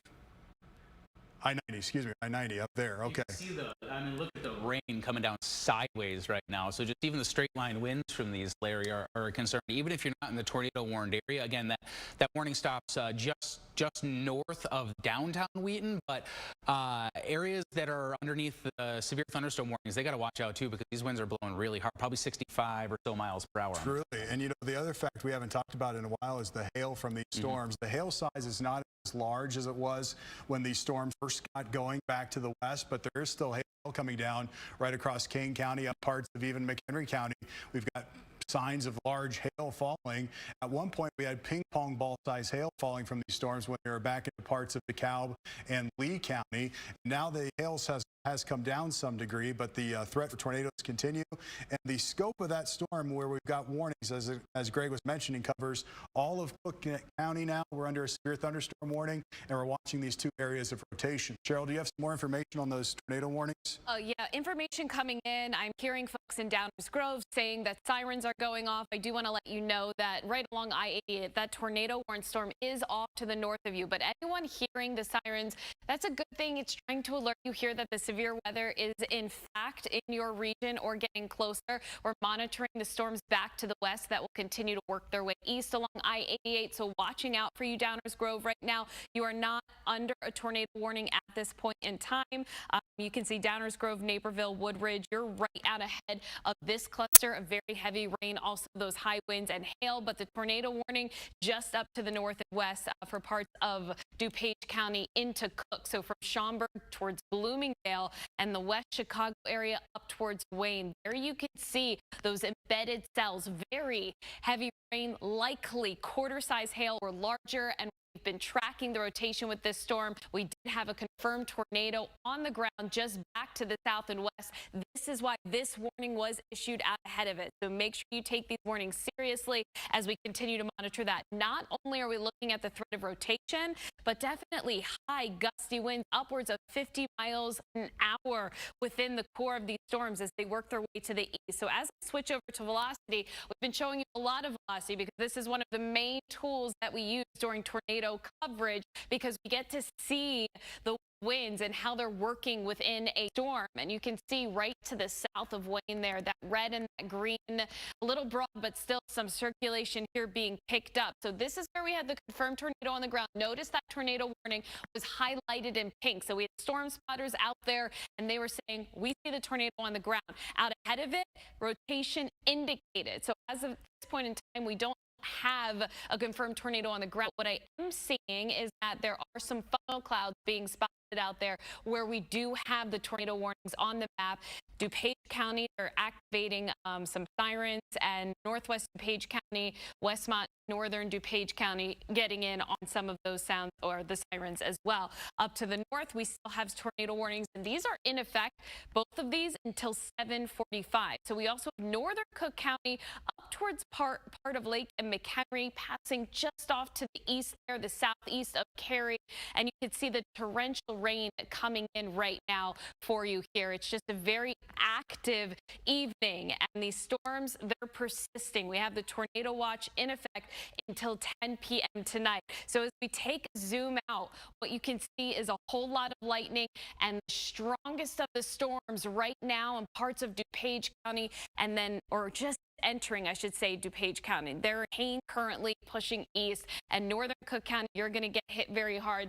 The warning storm just up to the north of Naperville. So a lot of folks here in DuPage County, I know you're under this warning. Keep in mind, you want to stay in your safe place until this storm passes you. Very heavy rain, gusty, high winds, damaging winds, the threat of hail, and also the lightning with these storms that will continue as well. So this is a prolific hail and lightning producing thunderstorm situation. And here's the batch of rain. This will continue to move east. The storm system with us, I would say, for at least another hour to 2 hours before it's out here. And there you can see a new warning just coming in, or we're re-showing that severe thunderstorm warning that remains in effect for all of Cook County, northern Will, DuPage. You're in that threat as well. Looking at the very latest coming in, marble-size hail reports, dime-size hail, so hail coming down with these storms, and also still monitoring the rotation. Definitely some rotation being picked up close to Elgin and moving east, so out of Kane County as we take you back This is near I-59 in Kane County right now, Route 59, and you can see that very heavy rain coming down. Monitoring, I believe this is our storm tracker getting in on this view for you. There you can see the hail as well, bouncing off of the car. The flag there in the background as well, whipping. There's the lightning. It's just a dangerous evening to be out and about. And you can also see here as I'm monitoring this parts of DuPage County still finding the rotation on there. I'm seeing a lot of and hearing a lot of updates coming in, so I do want to check in with Larry and Greg. You are getting in on the latest. What is coming in for you guys? I think it's the Elgin rotation, Larry, is the one we're looking at most. Yeah, that's the one that looks the most significant at this point in terms of its tightness of rotation, and that's just up here, just south of I-90, getting real close to 59 at this point. So this is very close to Hoffman Estates, Streamwood, South Barrington, Schaumburg area, Barrington Hills, Inverness as well. That's the zone here where this rotation is located. It's a little ragged. It's not as tight as some of the other rotation spots we've seen, but there still nonetheless could be a spin-up tornado right along this area. And right here is I-90. Here's 59. There's 72. Up there's Penn Road. Those are the areas where we're watching this one rotation center, which prompted the tornado warning for parts of Cook County and also parts of Lake and McHenry County as well. In fact, that tornado warning outline covers a pretty large area because you see the jagged nature here to the velocity signatures. There could be some brief spin tornadoes anywhere along this line. It's almost like a convergence line where you get wind rushing out of the storm and wind rushing into the storm at the same time, and it can create little rotation signatures right along this spot. But right there, there's the latest scan, and that's showing kind of a tightening there of that rotation where the brighter reds and greens get close together. In fact, let me just take a peek here at the velocity here on these wind speeds, because winds are kind of clocking in at about 45 to 40 miles per hour on either side there, which basically tells us that there is some really strong winds going in opposite directions close together, which could create enough spin to generate a tornado, and that's what has prompted the tornado warning for this area. So look at the wind blowing that rain around. This is I-59 or Illinois 59 in Kane County here. Is that correct, Michelle? Yeah, so this is a little back with the storm that's coming across here with these high winds. And, you know, not only have we been talking about the concern for tornadoes, but even within this large cluster of thunderstorms, there could easily be winds gusting upwards of 45 to 60 miles per hour. In fact, I saw a report out of the Sugar Grove Airport when that storm came across of a 63-mile-per-hour wind. West DuPage had a gust over 60 miles per hour as the storm was pushing through. So we've got winds and rain and hail with this storm, along with the lightning as well. And looking at the southern flank of the storm, what's interesting now is we're still seeing the really well-defined line right here. The actual rotation center may not be as tight as it was a few seconds ago. Let's just go back and look. Yeah, there's still just that little bit of a notch. You see this little appendage sticking out here back to the west? That's where that rotation is still located. And really anywhere along this line from Schaumburg to Bloomingdale to Glendale Heights down towards the Wheaton area, there still could be a brief spin-up tornado in this spot. So if you're in the northern portion of DuPage County, I really want you to be in that safe room and let this storm pass on by. If you're in the northwest corner of Cook County, you need to be in your safe room as well. We got hail coming down. This is 88 near West Chicago. So 38? 38. Okay, excuse me. Yes, 38 near West Chicago right now. You can see the hail coming down. So as we switch over to the radar, what's happening is on the backside where Storm Tracker is, right near West Chicago there, it's where the hail core is located. And you can really clearly see that by the heavier or the darker shades of red showing up on the radar and the hail coming down there on Storm Tracker from that storm. So the warning has been extended until 8:30 up here across parts of northern Cook County at this point. You can see it here on the map. It's flashing for us. And we've got a new tornado warning. Is that a new tornado warning? Looks, Greg, did you see that? Did they come across? Yeah, it's coming in right now on the data feed. So yes, there's a new tornado warning for Cook, DuPage, and Lake County. So let me take the radar off so we can get the outline box. So there you go. This is the new tornado warning that's just been issued. This is in effect until 8:30 for parts of Lake, DuPage, and Cook County. So this is from the Addison area all the way up to Waukegan. This is an incredibly large tornado warning zone, which runs all the way to the lake, including Niles, up here just north of the North Shore into parts of Lake County as well. Just a huge outline of a tornado warning, and it's because of the concern for along that velocity line Let me switch over to velocity. Right here, there's several areas that are showing spin that could, as they move off to the east, produce tornadoes. So that's why the Weather Service said, let's just warn a large area for tornadoes. So I know cell phones are going off, sirens are going off now across most of northern Cook County and Lake County as well. You have just now gone under a tornado warning until 8:30 for this line of storms marching off towards the east. And Greg, we're watching that one spot real closely. That's moving just now north of Hoffman Estates. And Larry, I think you're absolutely right. Yeah, you can see that's a pretty hot spot there. But I think what they're doing here is they're warning that long swath because the good news here is that the edge is looking pretty ragged, and aside from that one area of rotation, there's not really a spot that my eye is immediately drawn to on here. But that being said, it is a large area for tornado warning because along this line, there's still enough rotation in the atmosphere. Lou was talking about it earlier, how much spin there is in just the bottom 5,000 so feet of the atmosphere, that any of these can pick up those rotation characteristics. So I do want to zoom on in on that kind of hot spot that I'm looking right now for the tornado warning that is up here just off to the north-south. Barrington, kind of Inverness, the Palatine area, and all of these are underneath that new tornado warning, which we said it went till 8:30. Is that correct, Larry? That's what I saw, 8:30. Okay. Yes, for that large area. Yeah, and that's to go all the way to the lakefront. So if you live in Elmhurst and Elk Grove and Wheeling, you're not going to be stuck in your basement until 8:30. We'll clear you and we'll try and trim up the back edge of the warning as this makes its way closer to the lake. But if you are out there towards Northfield, Wrigleyville, north of Wrigleyville, actually, Niles, I would say, Evanston type area, you are going to be kind of in that 15 to about 8:30 time range for the arrival time on these. I want to take a wider view here and get the latest, and I'm kind of stuck back on that last line of storms I was just looking at to give you the overview of how far south these do extend, because we still have severe thunderstorm warnings that trickle all the way south to Joliet. But what I like to see for folks in southern DuPage County, northern Will County, is that this line is looking more like a straight line wind line and not like a tornadic development. We were really worried that right around this time frame, we would start getting some discrete cells down along the Interstate 80 corridor, and those rotate in a hurry. That doesn't look like it's happening. It's looking more like it's a straight line wind event for central and southern portions of DuPage County, and then going all the way out into the city of Chicago, which, by the way, is indeed warned for a severe thunderstorm warning. Now, you notice here, this is out near the Barrington area right now, that live view.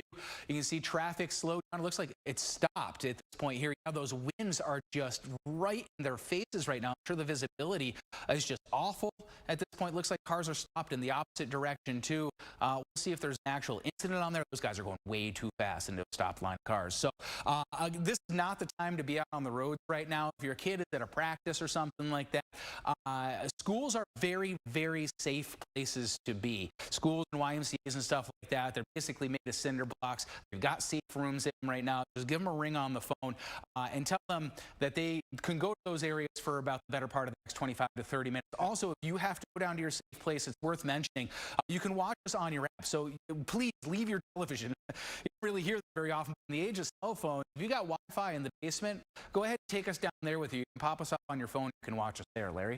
Well, Gray, I was just going to say I got a call from a superintendent of the school, and they have kids who are at a high school playoff basketball night tonight. So they've got the fans and the kids all in the safe area of the schools. And obviously a gymnasium is the worst place to be during a tornado. You want to go to that small interior room of any building you're in, including in schools. Usually it's restrooms at the tornado spot for schools. So we're watching this area around South Barrington right now, and I've been watching that rotation center pretty closely, and you got the video coming in, which is a really clear depiction of just how high the winds are and the rain that's coming down. So right here is where that rotation is located, just now crossing over 62, lifting up towards the Palatine area. So if you're in South Barrington, Palatine, you need to be in your safe room. There's another little signature here developed near Barrington Hills as well. So we were pointing out the fact that up and down this entire line, there's going to be the possibility of some brief spin-up tornadoes. And as you look at the velocity data right through here, stretching from parts of Lake County all the way through northern Cook County, then into parts of DuPage County, this is the zone here where there's a lot of rotation being picked up on the radar that could produce a tornado at any moment. Cheryl, you got some new stuff for us?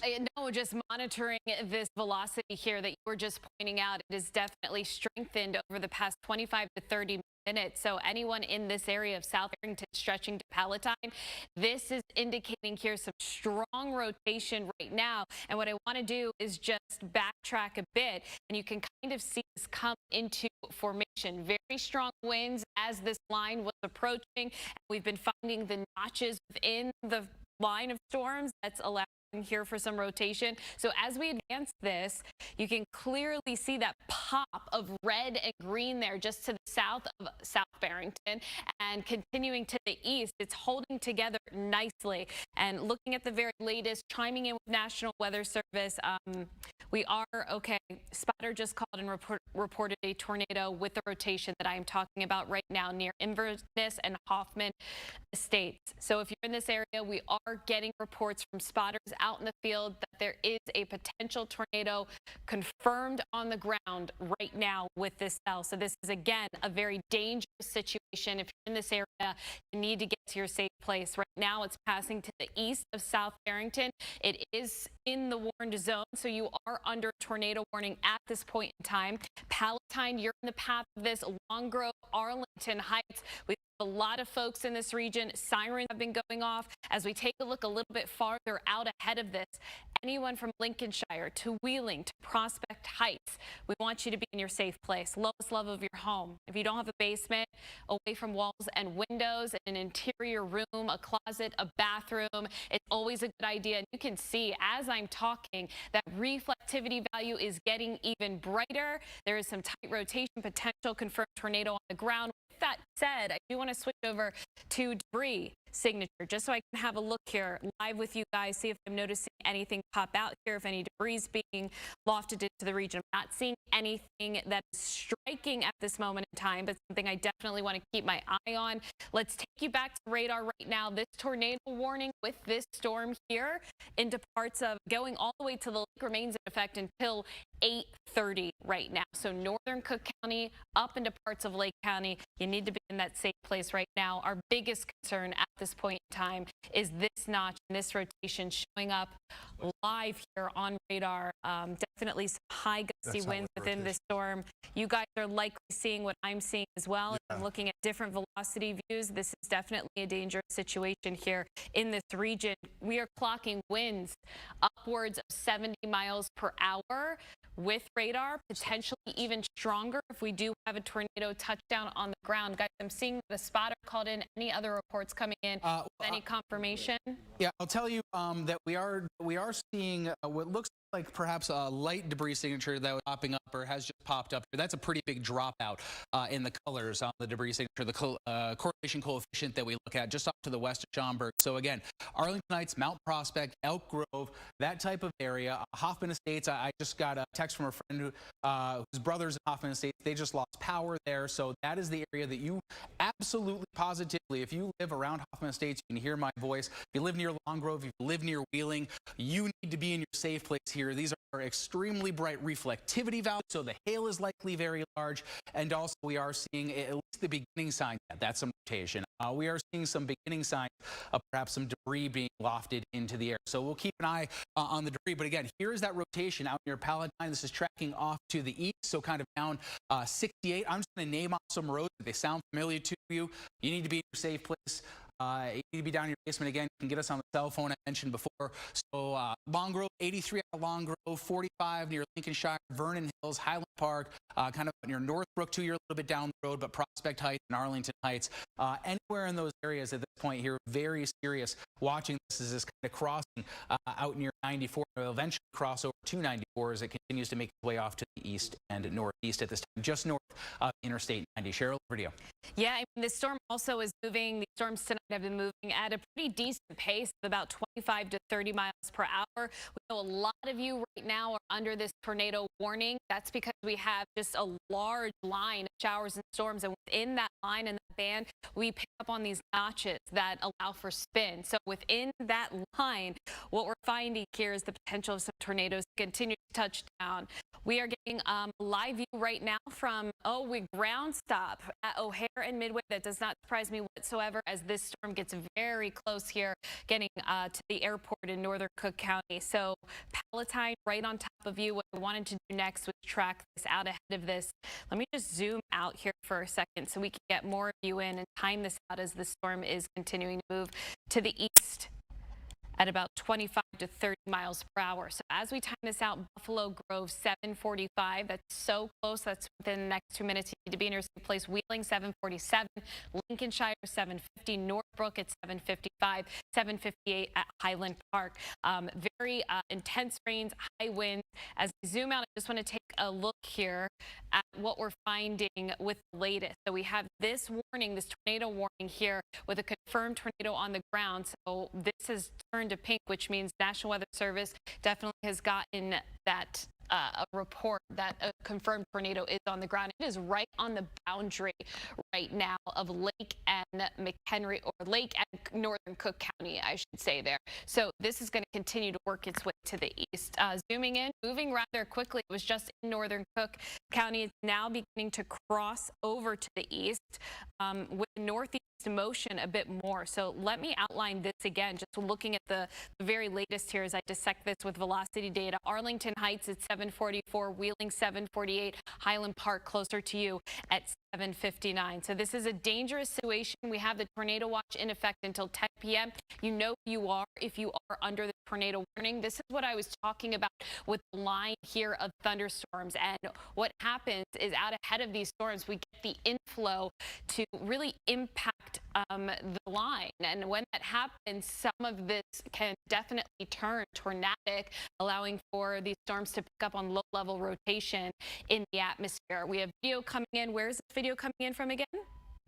This is Hoffman Estates, and here you can see clearly in my vantage point from this video, it does appear that that tornado is on the ground there. So we are getting confirmed reports of tornadoes across the region tonight, and this video definitely holding true in terms of saying that it's definitely a decent funnel. But guys, chime in. I believe that it does appear that tornado is on the ground. Yes, for sure. And that looks like you said the Hoffman Estates area, Cheryl, is that Yes, correct? Yeah, yes. from earlier. And so I got our local radar, our Live Doppler 7 Max radar, and I've got just the past 15 minutes in this area.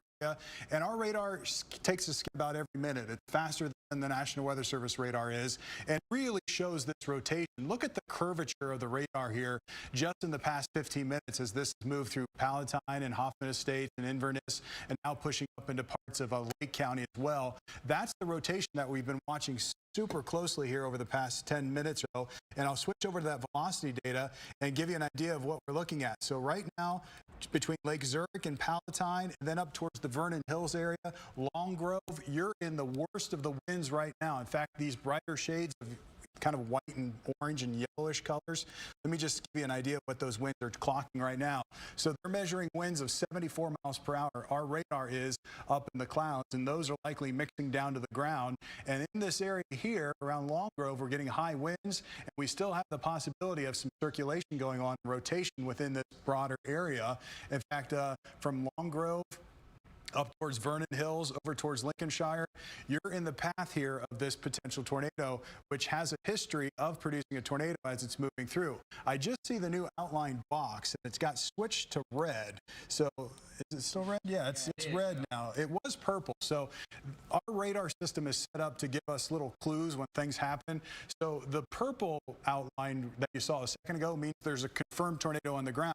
When we get a red outline, it means it's radar indicated. So at this point, the confirmation of a tornado still on the ground is not exactly there, but it doesn't mean anything other than that we're still watching it on the radar, and you still need to go to your safe room. If you're in Vernon Hills up towards Lake Forest, all the way to the lake here, you need to be in your safe room and let the storm pass on by. So that includes Long Grove, Buffalo Grove, Lincolnshire, Vernon Hills, Riverwood, up towards Lake Forest, Libertyville, Mundelein, even over towards maybe even Hawthorne Woods and Killdeer. You need to be in your safe room at this time. This is a live picture from O'Hare. This is our Rosemont camera. We've got ground stops at O'Hare and Midway. Obviously, because of these storms coming through, there's a tremendous amount of lightning ongoing with these storms. But the one thing we can tell you is that at the moment, we only have one tornado warning left on the map. And correct me if I'm wrong, but that's what I see Oh, right this is now. the one. Yeah, just the one up here in Lake County. So It's the strongest one so far it tonight. truly is. And if you're in Cook County, you have a severe thunderstorm warning, but there is no longer a tornado warning for Cook County. The only tornado warning in our entire area is up here for parts of Lake County, but I'll show you the outline of the yellow box because that covers a huge chunk of the area, and all of Cook County remains under a severe thunderstorm warning. So there's the radar, and you see this tail coming down through Naperville now, Downers Grove, stretching down towards Bolingbrook and Plainfield area. There is still the possibility of some very high winds with that tail that's going to slide on through. And even maybe we're watching for even brief spin-up tornadoes as that moves off towards the east. But at this particular moment, this is the least amount of tornado warnings we've had in place probably in about, let's see, it's almost 8 o'clock now, since going on about 5:30 or so. So that's a sign that hopefully these are showing some signs of weakening. But again, we're watching this one rotation spot super carefully. And I tell you, the wind velocity data here is the highest it's ever I've seen so far today. Yeah, sorry, I just randomly clicked in there, Larry, and I got a 76. So, Yeah. I mean, we're not searching for high wind speeds. That's out near the Long Grove area. So even if you're outside of the immediate area, like Highland Park, it looks like it's trending a little bit north of you, Glencoe, Riverwoods, that kind of stuff, you are still going to see exceptionally strong winds as we get a little bit closer to about 8 o'clock to 10 past 8. So I do want to give you a heads up there. But this is the cone that we're looking at in terms of where this is moving now. That's just moved over. Painted another extremely strong scan. I'm going to pull this off because I want to look at that. That's a lot. That's a lot.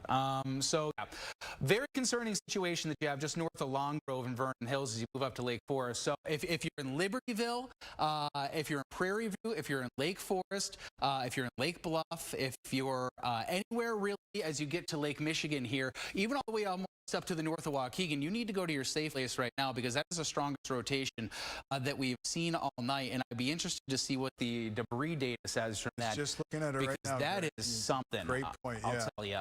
I'm looking at both our radars here and to see if there's anything picking up. It doesn't look like anything is being picked up by the radar. That doesn't really mean that there's nothing there. No, it does but not. it's certainly something we're not seeing at this point with this particular. And sometimes it takes some lag time too Sure does. between when you see the tornado actually maybe cycle through and get back down to the ground, and then what you're seeing on the debris data is literally debris being looked at by the radar. So it takes a while. The radar has to come around, do another scan. But I'd be very interested to see what that says just based on the new velocity data that's coming at this point. So again, Highland Park, Lake Forest, Vernon Hills, you're going to need to go down to your safe place, and you're going to have to stay in the center lowest part of your room, your house rather, for as long as you can here for the next, I would say about 20 or so minutes. I'm going to send it over to Cheryl real quick. I want to dig through some of the data that's coming in. Yeah, no, I'm doing the same thing. An interesting scan coming in. I'm hoping to get an update on a new scan soon because I'm seeing exactly what you guys are seeing here. So taking you to this warning, it's just been a wild day in terms of weather and still not in the clear yet. We do have the tornado warning here from Highland Park up towards Lakeville until 8:30. We're not out of the woods yet. 7:51. We are getting closer here, but switching over to velocity as we put this into motion and play this out, you can see greens and reds popping up. But okay, the latest scan now just in. So I think that was a little glitch with the past radar scan. Let's take you in again. This is looking a bit more familiar to us. And still finding that rotation. Vernon Hills, Lincolnshire there, getting close to 94. This is going to cross over in the next 10 to 20 minutes, moving to the east at about 40, 45 miles per hour. Definitely impressive velocity scans still coming in at this point in time. We can definitely go in as well and take a look at the velocity showing winds upwards of 50 miles per hour within the heart of this thunderstorm that we're watching that is tornado warned at this point in time. So anyone from Vernon Hills over towards Lincolnshire, let's dive in a little bit closer here You can see Mettawa, Prairie View, you're in the path of this storm. Granger Parkway, there's 94. Riverwoods Road, Everett Road, Granger Parkway as well in the mix here. Passing off to the east, 94, it's going to getting closer to the lakefront here. Let me zoom in just a little bit more, as it will be getting close to 94 in the next, 5, 10, 15, 20 minutes. 6043 Lake Forest, you're out ahead of this storm. Moving to the east just a bit. Everett Road riding right along there. Ridge Road as well. Skokie Manor, north of Chicago right now, up towards Lake Forest, Highland Park, and North Chicago, I should say. That's what I meant. This will continue to work its way in your direction. So anyone in this area under this warning at this point in time, make sure you stay in your safe place, seek shelter.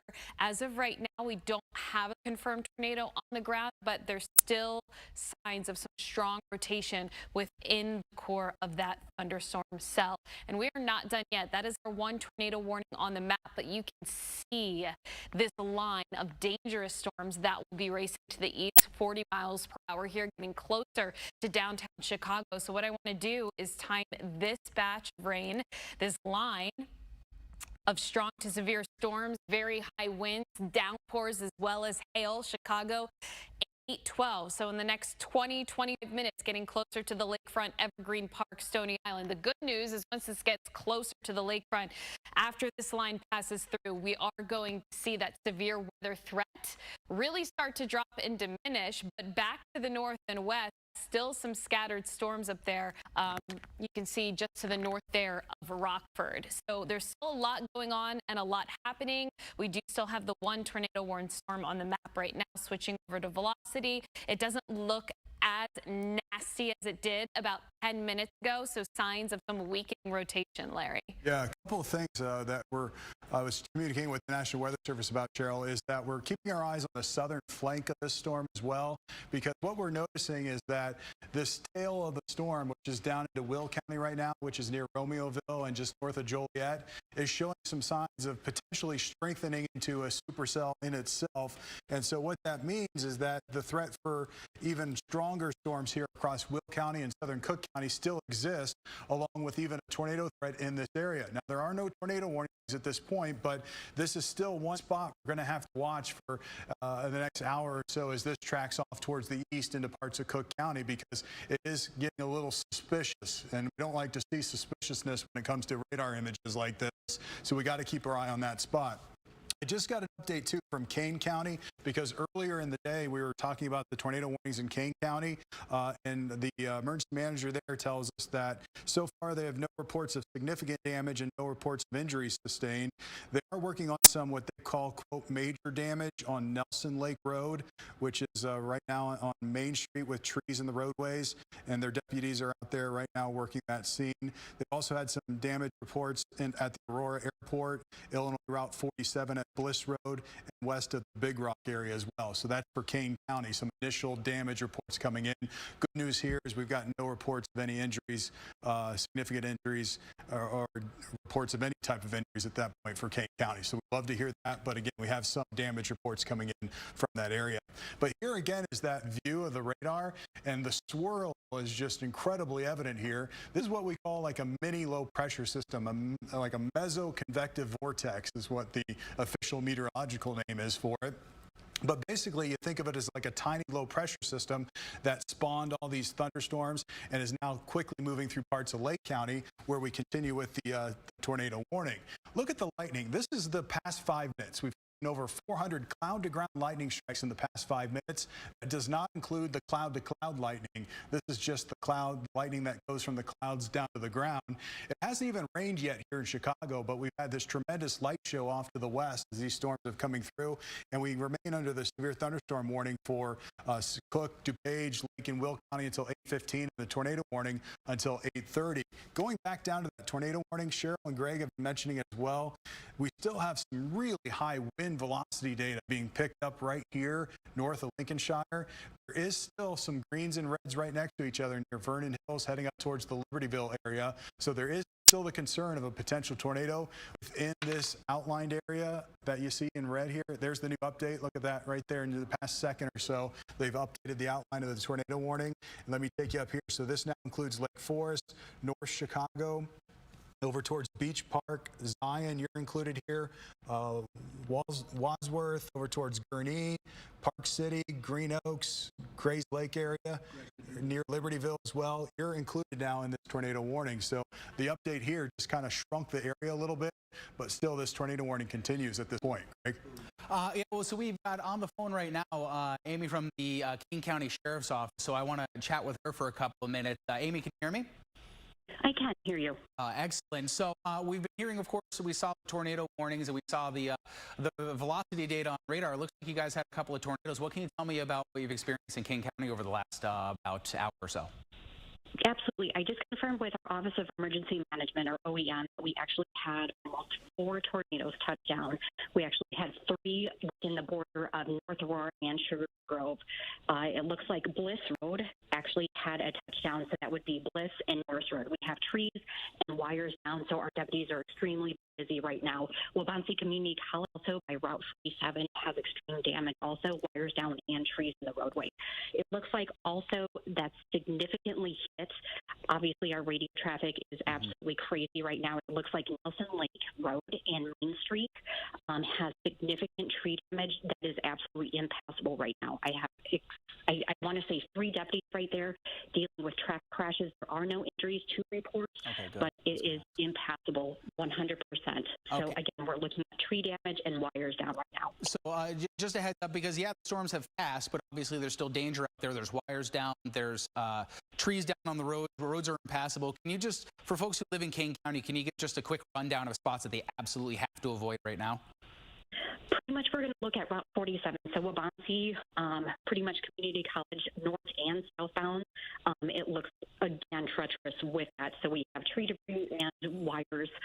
Bliss Road, also, just please stay clear of there. Again, we don't know the conditions that were there. Nelson Lake Road, as I said, and Main Street also.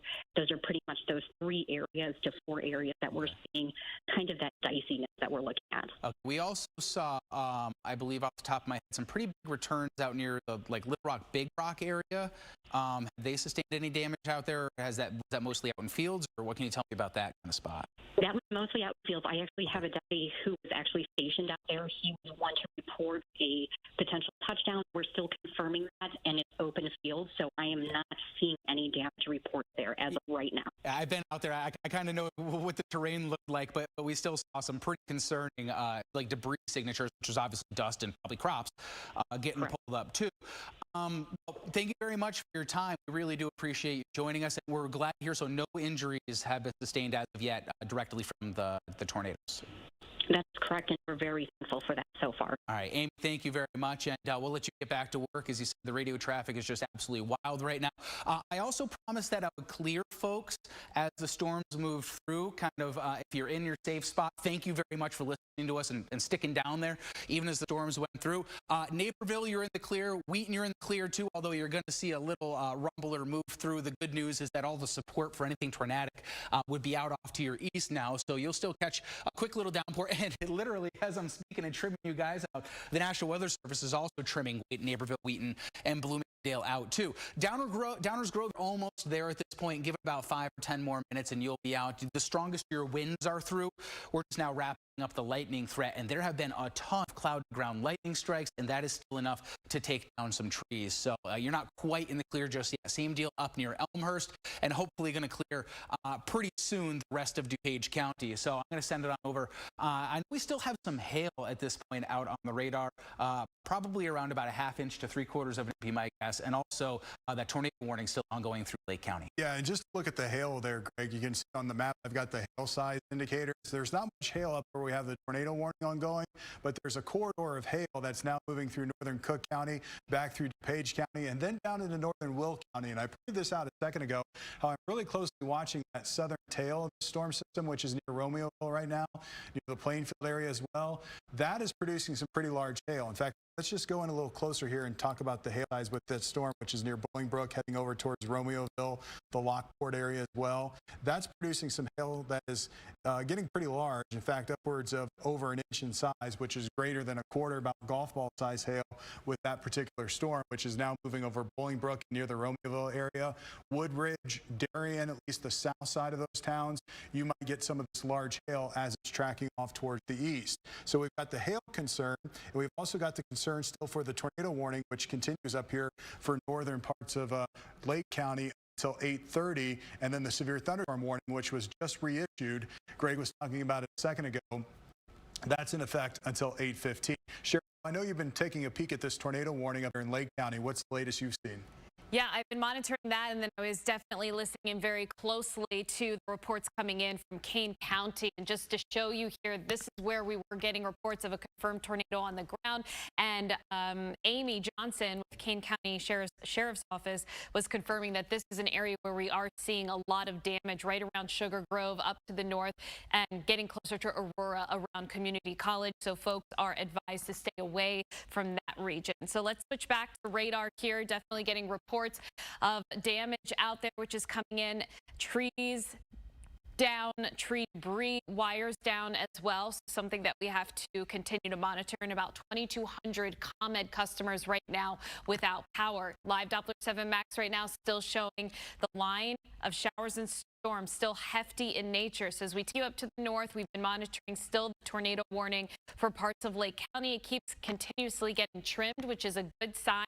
Right now, Libertyville, just to the east of Vernon Hills, Lake Forest, this is going to be moving into your neck of the woods here very quickly. And Larry was mentioning that we are finding a little bit of a circulation, almost a little bit of a meso-low in this region here, just to the south of Waukegan. So definitely a powerful part of this thunderstorm complex that is continuing to work its way through. Still some spin there and still monitoring here for some rotation. So as I switch over to velocity, you can just see so many bright reds and greens popping up. But we can see here where we were finding some tight circulation that was moving out of northern Cook County, started in Kane, just back to the west, northern Cook, and then pushed into parts of Lake. So as I pause this right now, still finding some broad rotation in this region. Likely what we're finding right now are some strong gusty winds with this storm as it's going to advance to the east, cross over 94, Lake Forest gets hit, and then out over Lake Michigan, which is what we want to see with the storm as it moves on. Taking a close look at this line farther off to the south, because we were concerned about the southern edge of this, not seeing anything that's popping out that denotes some tight circulation or any other potential tornado possible formation within this line of storms at this moment in time. So that's also a good sign, but you can see that southern flank of this line still continuing to fill in a bit. The line of showers and storms still going to pack a punch with a lot of lightning, gusty winds, heavy rain, as well as some small hail. That will be the main threat, getting so close to downtown Chicago. We're going to see that rain start to pick up in intensity here within a matter of just minutes. And then southern Cook County, we do have the ground stop at O'Hare as well as Midway at this point in time. Once we get this line to move off to the east just a bit, we're going to see our severe threat diminish. It will hit parts of northwest Indiana as well, but the severe thunderstorm warning for Cook County and then in parts of Will stretching up to the north, that remains in effect until 8:15. So we are getting closer. The tornado watch still in effect until 10 p.m. This has been a very interesting severe weather storm setup throughout the day today. And really what happened, Larry and Greg can chime in as well, is what we call in meteorology the triple point. Had a lot to play with this storm setup today. A dry line here, a cold front as well. And this was the region where we saw those severe thunderstorms develop today. And what that dry line did was allow for some low-level twists at the surface. Means those winds shifting in from different directions and at different heights, allowing for that spin, tapping into a lot of moisture and instability out ahead of that dry line. So a lot goes into this. This is a rare February setup, as everyone knows, because it was so warm out there today, almost record warmth. But just, I would say, another 30, 45 minutes of these storms passing on through parts of the lakefront. And then, Larry, we're going to see our severe weather threat start to diminish, which is good news because we're going to have to comb through all of the severe weather reports from the evening. Yeah, and you mentioned that dry line, and one thing the dry line does is it kind of makes the low-level rotation worse and stronger, and so that was one of the setups we were watching real closely, where that dry line positioned itself. And I've got the wind flow here at the ground level, which are the yellow arrows, and the purple arrows are the wind flow at 5,000 feet. You can see how we've had these strong south winds ground level, but coming in out of the south and west at 5,000 feet is where we've had some really strong winds, and that created enough spin with these storms to produce these tornadoes that we've seen so far. And this type of setup is obviously more typical of springtime, but over the past couple of years, we've had storms in February, and last year on this date, we had a couple tornadoes as well. Got a live picture from the Shedd Aquarium there in the corner. We're looking at some of the lightning approaching the city at this point. Not raining in the city just yet, but it's getting closer. And these storms that are coming our way are still producing some very high winds, lots of heavy rain, potential for some small hail as well. And we'll look at that lightning strike just a second ago. Yeah, getting some, I hear the thunder right now in our State Street studio outside. It was a pretty close strike to us here downtown. And we're going to get the lightning to really intensify over the next couple of minutes here downtown as this very potent line of storm moves quickly into our area. In fact, the cloud to ground lightning strike with this area of storms about 360 in the past 5 minutes. This is quickly racing into the city. Let me just zoom in closer here on the city, and I'll show you the leading edge of the storms just about ready to move in. I have been getting some reports of some small hail falling within this area, stretching from parts of Cook County down into DuPage County, down into parts of Will County as well. Naperville, I've seen 1-inch hail reports coming in as this storm blew through. So not only is it still capable of producing some high winds, there's still some hail with it. And we are keeping our tabs on that southern flank, which is still moving over Joliet and right now through Lamont, near Burr Ridge. This is one area where we're still watching for the potential of this to strengthen and maybe even rotate a little bit, because to the south of this line, there's still a lot of energy in those low levels of the atmosphere where they could start to rotate once again. So if you're in southern Cook County, parts of Will County, and even northern parts of Indiana, look at the storms firing up now in Northern Lake and Porter County. Those need to be watched very closely, because in this zone here, down to our southeast, there is still enough spin in the atmosphere that could potentially prompt some additional warnings as we go through the evening. But what's happening out to the west is our cold front is getting closer to us. In fact, that front is nearing Rockford as we speak. We're still in the 50s and 60s at this point, but behind that front, it turns dramatically colder. In fact, temperatures are down into the 30s out towards Dubuque, and it's 40 right now in Moline. So that's the colder air that's going to race in over the next couple of hours and dramatically drop our temperatures overnight tonight. But the powerful system continues for at least the next couple of hours. And at the moment, the only tornado warning we have is up here in Lake County, hoping that one expires pretty soon as the circulation is starting to move out over the lake. But boy, that swirl, I tell you, Greg and Cheryl, that swirl that we have on our live Doppler 7 Max radar clearly indicates that rotation right here, that meso low just now moving closer to Waukegan, North Chicago as well. And there could still be a brief up tornado wrapped up, especially in that little curl right here in that southern flank. So give it another about 15-20 minutes or so to be in your safe room before you head out here in parts of Lake County and let that storm pass out into the lake. You see that maybe twice a year on the radar in our parts? Well, I tell you, our radar is so great because it's every minute we get an update of the radar, whereas the Weather Service radar, which is a great radar, it's about every 5 minutes, and it looks like they just cleared the warning. Yeah, so the warning's been dropped. So that's great news. So at this point, there are no tornado warnings in effect anywhere in our area. We've got severe thunderstorm warnings, but for the first time since about 5:50, we have no tornado warnings in place here in northern Illinois or northwest Indiana. So that's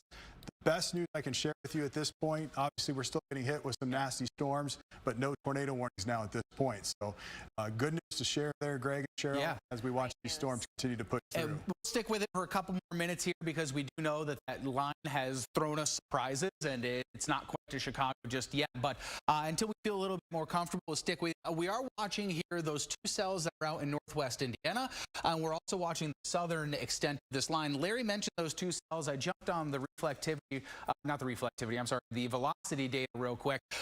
Took a look at them. I don't see any rotation out of them, but they are, well, maybe a little bit there, but they are getting still a little bit closer to the Interstate 8 corridor, obviously, and there was good lower level rotation at least set up in the atmosphere earlier. But as we've now gotten well past sunset, it's going to be tough for these things to become rooted at the ground, even out in front of that line, to actually see them really spin up. So again, we're going to watch those pretty closely here, and we still have that tornado warning or tornado watch, I'm sorry, that goes until 10 o'clock. They're probably going to keep it up for Northwest Indiana. I wouldn't be surprised if they keep that going for another hour, hour and a half, but I guarantee we're going to start seeing the back edge of that get trimmed out as we see the storms move through.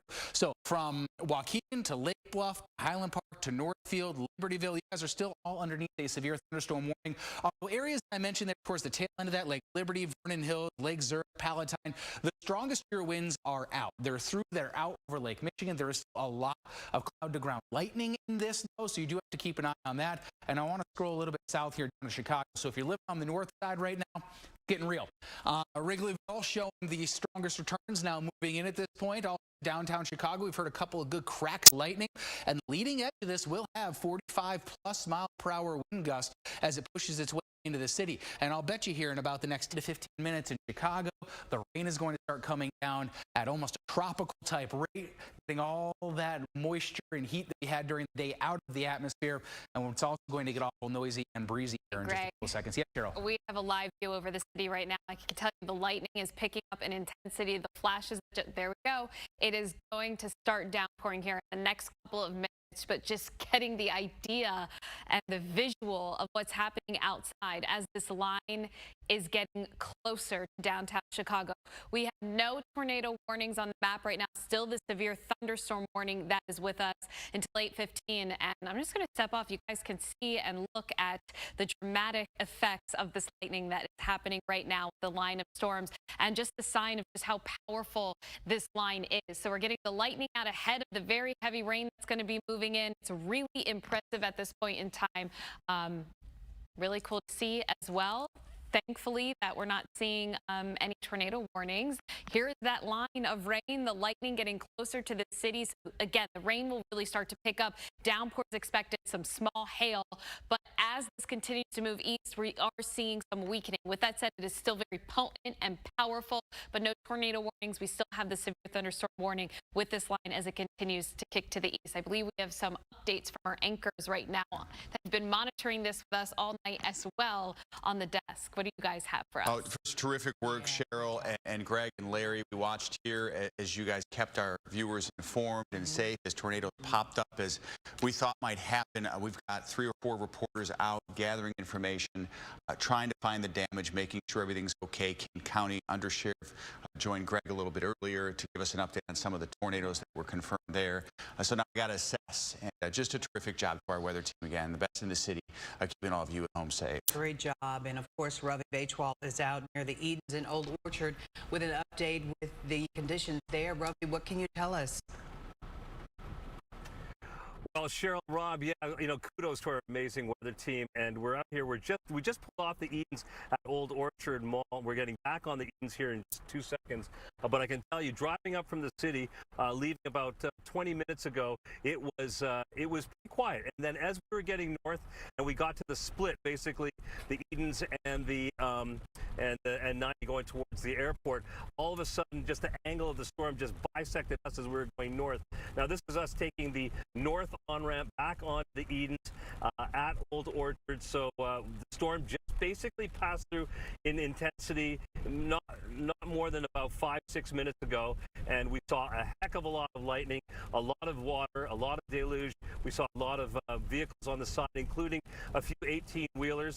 I will tell you that there aren't actually a lot of people out here on the roads, which is it seems that they've taken heed of what our great weather team has been saying to ensure that they're not out here if they don't have to be. So as you can see, it is pretty quiet as we head north, and southbound traffic, which is the headlights you're starting to see, is also quiet, and it's a little more quiet maybe than you might expect at this hour.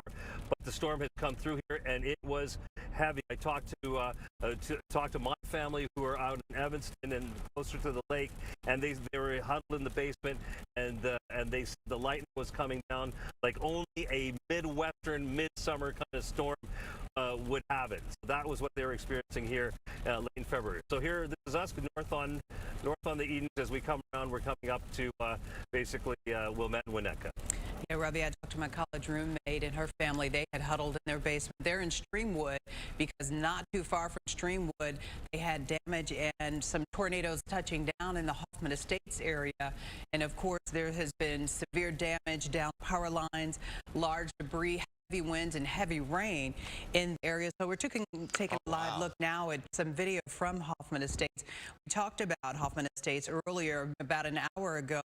Greg and Cheryl and Larry were talking about this video here because it appears to be a tornado touching down. We talked to Amy Johnson with the King County Sheriff's Department talking about 4 tornadoes were confirmed touchdown. But this is the video from Hoffman Estates that we saw.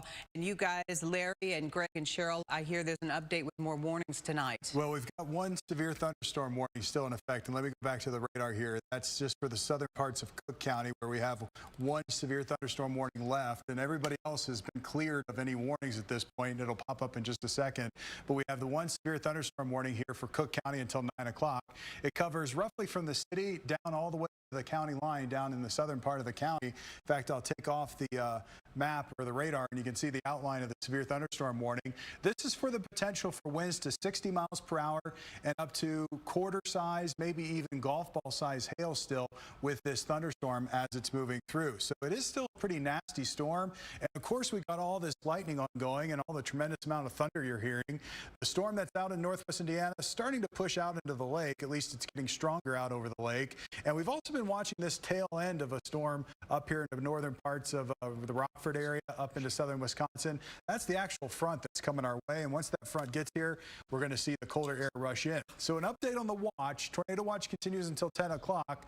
The tornado threat is going down except in this area here where we're still keeping our close eyes on the tail end of this storm as it moves through southern Cook County. There's still a small potential here where this could spin up into something, but at this point it's not showing any signs of that happening. It's just something that we're all continuing to follow back here in the Weather Center. And the lightning is just up here around 330 lightning strikes every 5 minutes. So here's that wider view. I mentioned that front back to the north and west. Behind that front, it gets dramatically colder overnight tonight into tomorrow morning. And the one thing we haven't talked about, Cheryl and Greg, so far is the potential for snow overnight tonight. So we're going to go from tornadoes here this evening to maybe a dusting of snow overnight tonight and temperatures in the 20s tomorrow morning. There you can see the snow coming in after about 2 o'clock in the morning as temperatures just dive into the 20s overnight tonight. So we'll wake up tomorrow morning with wind chills in the teens and single digits and maybe a dusting of snow on the ground during the morning tomorrow. Just all because of this massive dynamic storm system which was pointed right at us today, and it's going to bring in the colder air tomorrow. Cheryl? What we are experiencing here in Chicago in February. Over the past couple of years, I can say that we've seen a few tornadoes in the month of February. And just to give you a brief overview, last year on this exact date, February 27th, we had 3 confirmed tornado touchdowns in our region. They were rated EF0, but if you remember back in 2017, we had very strong tornadoes, one rated an EF3. That was in 2017. So since 1950, we've only seen 11 confirmed tornadoes in our immediate viewing area here in northern Illinois and northwest Indiana. It is rare, but a lot of the times the setup looking very similar to today. Out ahead of a strong storm system, the extreme warmth, record warmth almost today. Yesterday we did hit record warmth. Today we missed it by 1 degree. We had a high of 74. The all-time winter record high temp 75. So interestingly enough, we had all of that happen. But as Larry just mentioned, this is such a dynamic system out ahead of the front. Very mild, but a dramatic drop in temperatures. And this is going to be one of the largest temperature drops in 24 hours here in Chicago. Won't be the largest or the biggest, but we are going to see those temperatures drop almost 50 degrees by tomorrow morning, Rob and Cheryl. It's unbelievable. That's coming now. You can see just since we've been on the air, it's dropped about 8 degrees or so. Thanks to Cheryl, we heard from Ravi earlier. We've got our reporters out there as well in other places. Liz Nagy is covering the area in Batavia. Earlier in the night, we had heard that there was damaging winds, large hail, and heavy rain in that area of Batavia. So Liz Nagy is live for us tonight with an update. Liz, how's it going? Cheryl, Cheryl, we're on Nelson Lake Road near sort of a dark side road out in Kane County, and what we're coming along this road to find was there was a tree that had fallen on the road earlier, according to police who are at the other end of this road where we're driving right now. They said that tree had fallen on the road during the course of these storms earlier tonight, and when that tree fell on the road, they said a car hit that tree. No one was injured during that accident, but it shut down traffic along this road, of course, during the time when this heavy storm was blowing through. The tree's been removed from Nelson Lake Road. That car is now on a tow truck a few cars ahead of us here. So you can see rescuers are sort of making quick work for any of the damage that we've seen along the way. We were driving on some back roads in a neighborhood just a little while ago. The firefighters were checking out reports of a transformer fire in the backyard of a house, but we couldn't see anything from where we are. There were some traffic lights that we saw knocked on the ground, but we've been driving around this western, this Kane County area around 59, 88, heading east and west, 355, and really, at least so far, we've not really seen any significant damage. We're at this end of Nelson Lake Road, right by Main Street in Batavia, maybe about 15 minutes ago, and at that point, it was still shut down. Well, you can see now rescuers have cleared the area. So they're taking these calls from people who are calling things in and really making quick work of cleaning up any damage that may be left behind. Part of the reason that we are inside the vehicle right now is you can still see that there is lightning moving through the area, and it's just not safe for people to be outside. We've not seen a lot of cars on the road, really even on the interstates when we were driving around earlier this evening. So people do seem to be heeding those warnings, and we're just sort of keeping an eye out for any damage that we have seen so far this evening. Cheryl and Rob. That light show is something. It is a light show out there. Careful out there, because Kane County Sheriff, you mentioned the other sheriff joined us earlier, talking about some damage out in the area. Yeah, and people in Batavia were saying that the sirens were going off right in the middle of that was about an hour ago. So, like Liz said, it seems like a lot of people have been heeding the warning, listening to Larry, Cheryl, and Greg, of course. Well, DeKalb hail, we were talking about this earlier. This is just in to our newsroom, and you hate to see that on any car. There's a truck that's taking a little brunt of it. That looks like pea-size maybe hail, but we've had some reports of much bigger hail there. This side of DeKalb, and Larry and Greg had said earlier that Waterman was an area where there was a twister reported. So we're going to start to see a lot of this video coming in, showing damage that's hopefully not extensive as we continue tonight. If you've been watching a lot on social media, people have been posting video like this and photos of hail in their area. So many areas, it's so widespread, and it has been happening for about 2 hours. And Cheryl is going to join us now with an update and the latest happening. Cheryl. Yeah, the latest right now is that we still have a severe thunderstorm warning in effect from Chicago stretching south here until 9 p.m. this evening. So in the next 30 minutes, we'll start to see this line really pass off to the east, advance farther to the east, and we'll be monitoring northeast Indiana as these storms get a little bit closer to you. We don't have any tornado warnings on the map right now, but intense, heavy rain, frequent lightning, and some small hail with gusty winds can still be expected. Just to backtrack, we had the line of showers and storms developing close to about 5:30, pushed east of I-39. Definitely almost a dozen tornado warnings in our region, or at least half a dozen tornado warnings in our region with the storms that moved on through. Confirmed tornado touchdowns reported in the region, and we have emergency management out right now assessing some of the damage. We'll continue to monitor that, and a lot of folks without power at this point in time. We are continuing to see the line weaken just a bit. Taking a look at velocity, we're going to continue to monitor this for you as well. We had a lot of circulation pop up with this line of storms that moved on through. So just to backtrack as well, with the storm reports, a lot of hail reports coming in, also wind, those are in blue. Then there you can see the tornado reports coming in, starting in DeKalb, moving into parts of Kane, and then into parts of northern Cook County as well.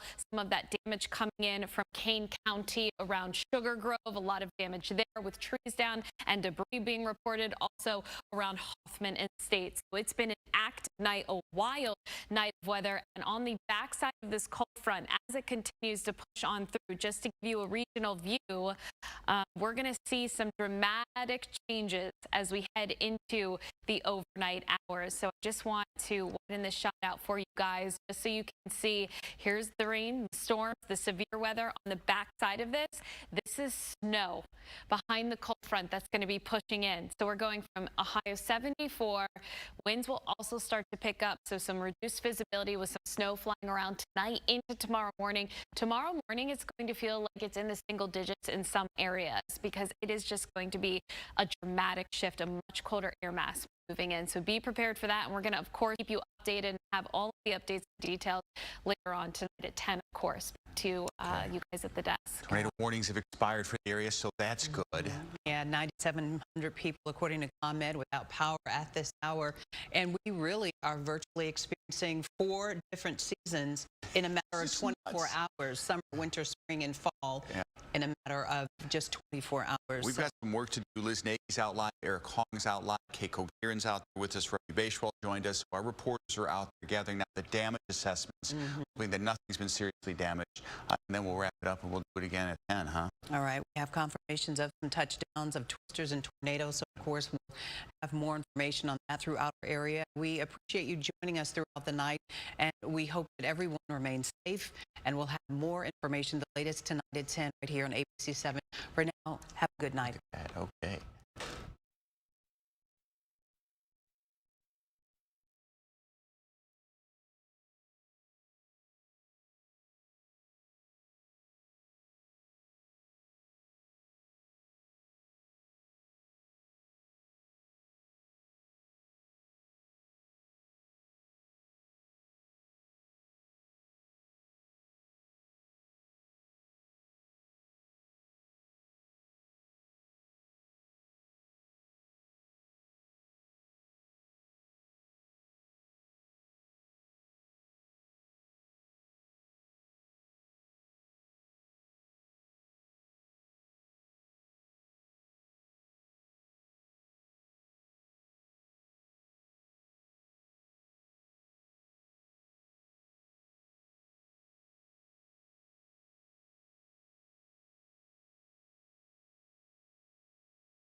because they can take on rotation in the atmosphere at the lowest levels of the atmosphere pretty well. And that's what we're seeing right now. The possibility here of a tornado touchdown not out of the question. Right now, this is mainly radar indicated. We've been with you throughout the late afternoon and the evening, keeping you up to date. But if you're under this new warning until 9:30, you want to get to your safe place, the lowest level of your home, a basement. If you don't have a basement, an interior room away from walls and windows. I do want to take you to velocity. This is something we've been keeping our eye on throughout the evening. This has been showing us really where we're finding the spin in the atmosphere.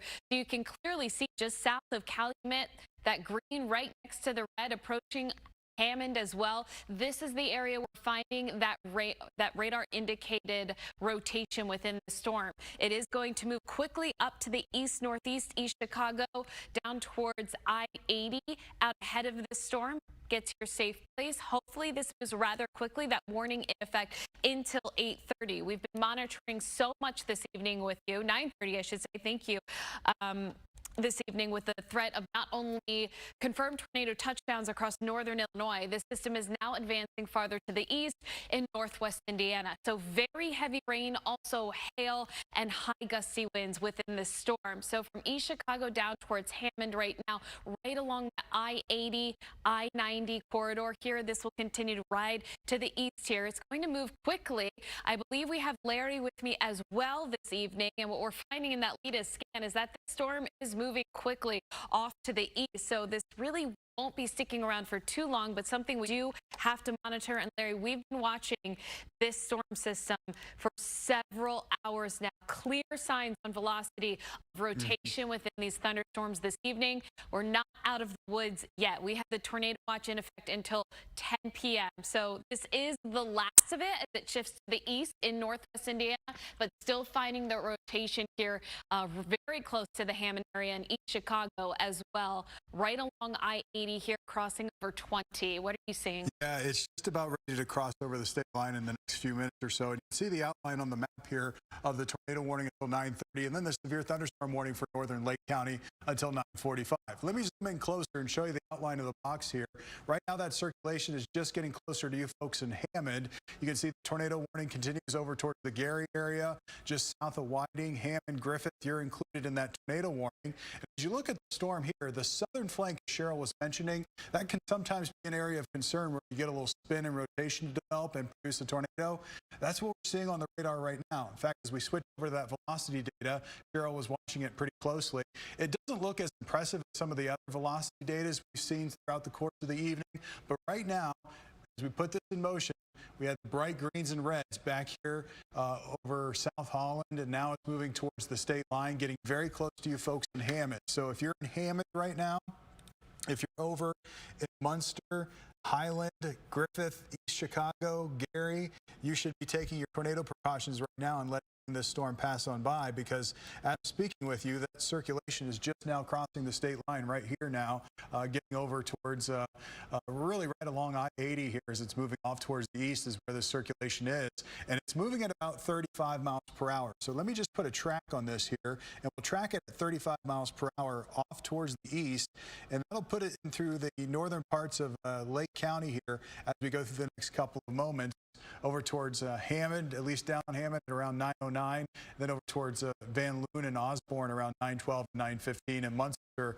around 9:08. So basically, it's approaching Munster right now, moving towards Hammond. You folks over towards Gary, you need to be on guard here as this potential tornado heads in your direction. Again, this is a radar indicated tornado, so it's not confirmed by the radar, but it's spotted by the radar because we got that rotation showing up, and this will continue to track to the east. I don't like the look of it here on the radar. You see that little curl, that little hook that's developed? Those are one of those signatures that we keep a close eye on for any potential rotation right there. And there you can see it over Calumet City, moving into the town of Hammond. Right there, there's a sweep. That little notch that shows up on the radar Those are the concern spots where you get the rotation. Raining really hard right now in East Chicago, down towards Gary, right along the Skyway. This is some intense rainfall coming down with this storm as it's moving through. And not only that, you're probably getting some hail and hearing a ton of thunder and seeing just a tremendous amount of lightning with that portion of the storm that's right along the shoreline there in northwest Indiana. So the wider view, Cheryl, I tell you, this is the last storm we have. Look how quiet everybody else is, but this is an area where we've got this tornado warning in place until 9:30. What do you have for us? Yeah, I mean, it's hugging almost the lakefront. Yes. The circulation that we are finding right now is just to the north of I-80 here, and then there's I-90, so it's almost sandwiched in between, so just to the north there of Hammond. But I do want to go back to radar because, as Larry was pointing out, that little notch on the lower end of the southern end of this line of storms here, we're still picking that up, so getting very close to East Chicago right now. Again, this warning is in effect until 9:30. Likely that the storm will be passing to the east, but for anyone close to the lakefront here, right along I-90, just to the north of I-80, this is where we're finding the potential of some circulation within this warned storm. We don't have a confirmed tornado touchdown here. It is very dark. It is very late at night, so this is not something you want to go outside, take a peek. If you're under this warning here in parts of Lake County, you want to get to your basement, lowest level of your home. Make sure that you are in your safe spot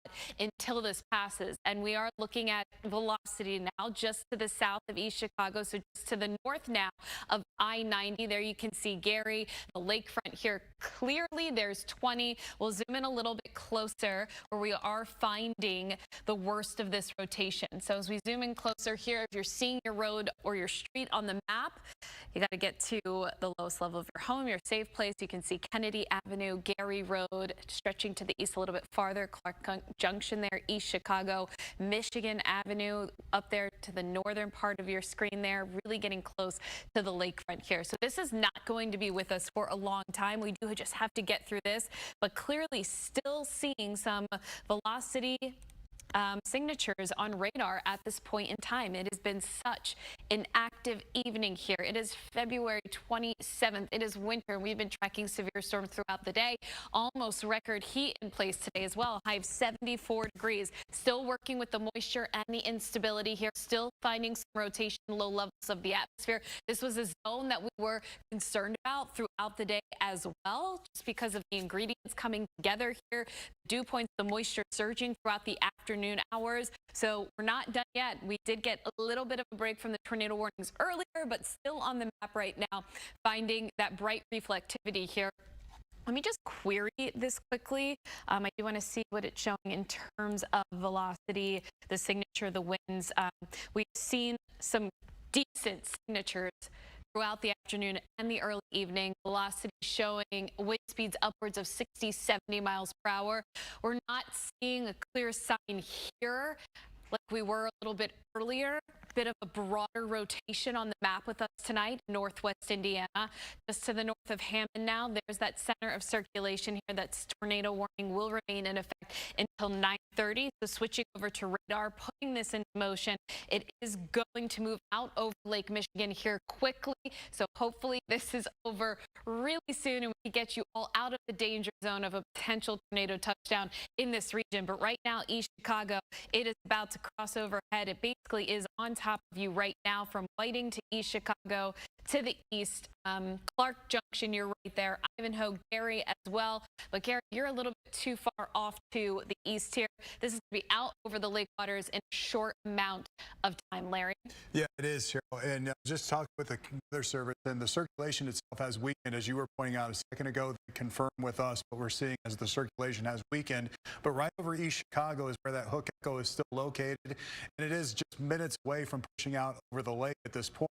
You see how most of the rain has come to an end down in Hammond and Calumet City. And even though we have this tornado warning extending still into parts of Cook County, if you're in Cook County, no threat of a tornado with this system right now. It's over here in East Chicago where the concern is for still a tornado with this little storm as it's moving up here right over the lake in just the next couple of moments. I know this is an area where we've got a lot of industries in this zone as well, and then the housing areas around here as well. We need to get everybody to that safe room if you're not there in East Chicago and let this storm pass on by. It's going to be gone in the next couple of moments, and when we switch over to velocity mode, we can zoom in a little bit closer here and show you that right here is where we had that circulation develop back over southern parts of Cook County, and now it's still there just over I-90, just north of I-90 right now, just north of US 20 here, US 12 or so. And you can see the updated tornado warning box popping on the map there. That's that red outline, which is a smaller box than before, and it's taken out the Illinois portion of the warning. So I was talking about if you're in Illinois, the tornado threat is done for you. But right now, the tornado threat continues for just the small portion here between East Chicago, really from East Chicago down to the Gary Airport. It's still the zone where there could be a potential tornado right along the lakefront that's going to move out over the lake in the next couple of moments here. The path of this particular storm is a little bit more northeast. We've had several of these storms move due east. This one has taken on more of a northeast track for it as it moves out over the lake. And water temperatures are in the 30s. So what will happen as this moves out over the lake, it will still be a very strong storm, at least from the mid-levels to the higher levels, but it will start ingesting some of that colder air that's out over the water temperatures of the lake, which are in the 30s. So that will cut down on any tornado threat once it moves out over the water. Could maybe be a water spout or two before it completely kind of fizzles out. But back to the west, you can see things are quieting down. It's just now right along the lakefront there in East Chicago, Cheryl, that we're still watching for that potential for a quick little brief spin-up tornado. Yeah, this is going to be over within the next 5 to 10 minutes as it moves over Lake Michigan. So that's a good news. National Weather Service will likely confirm this tornado warning, or I should expire it early, and we'll get news of that here potentially in the next couple of minutes, and that's what we're hoping for. With that said, the tornado warning was issued until 9:30, but you can see it has shrunk a bit now, just encompassing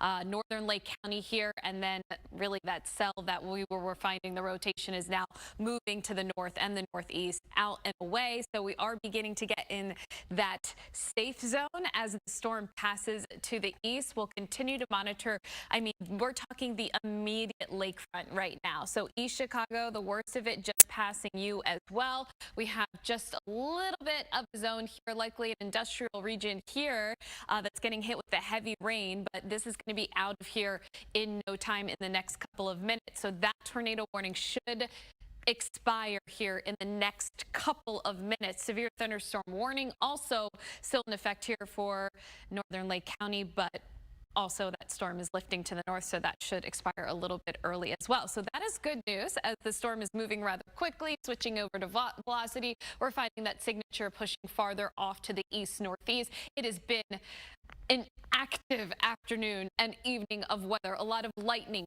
downpours, hail, and then the confirmed tornadoes across the region. We definitely had a few confirmed tornadoes touch down. They were seen by storm spotters and storm chasers out there, and we have emergency management out assessing the damage.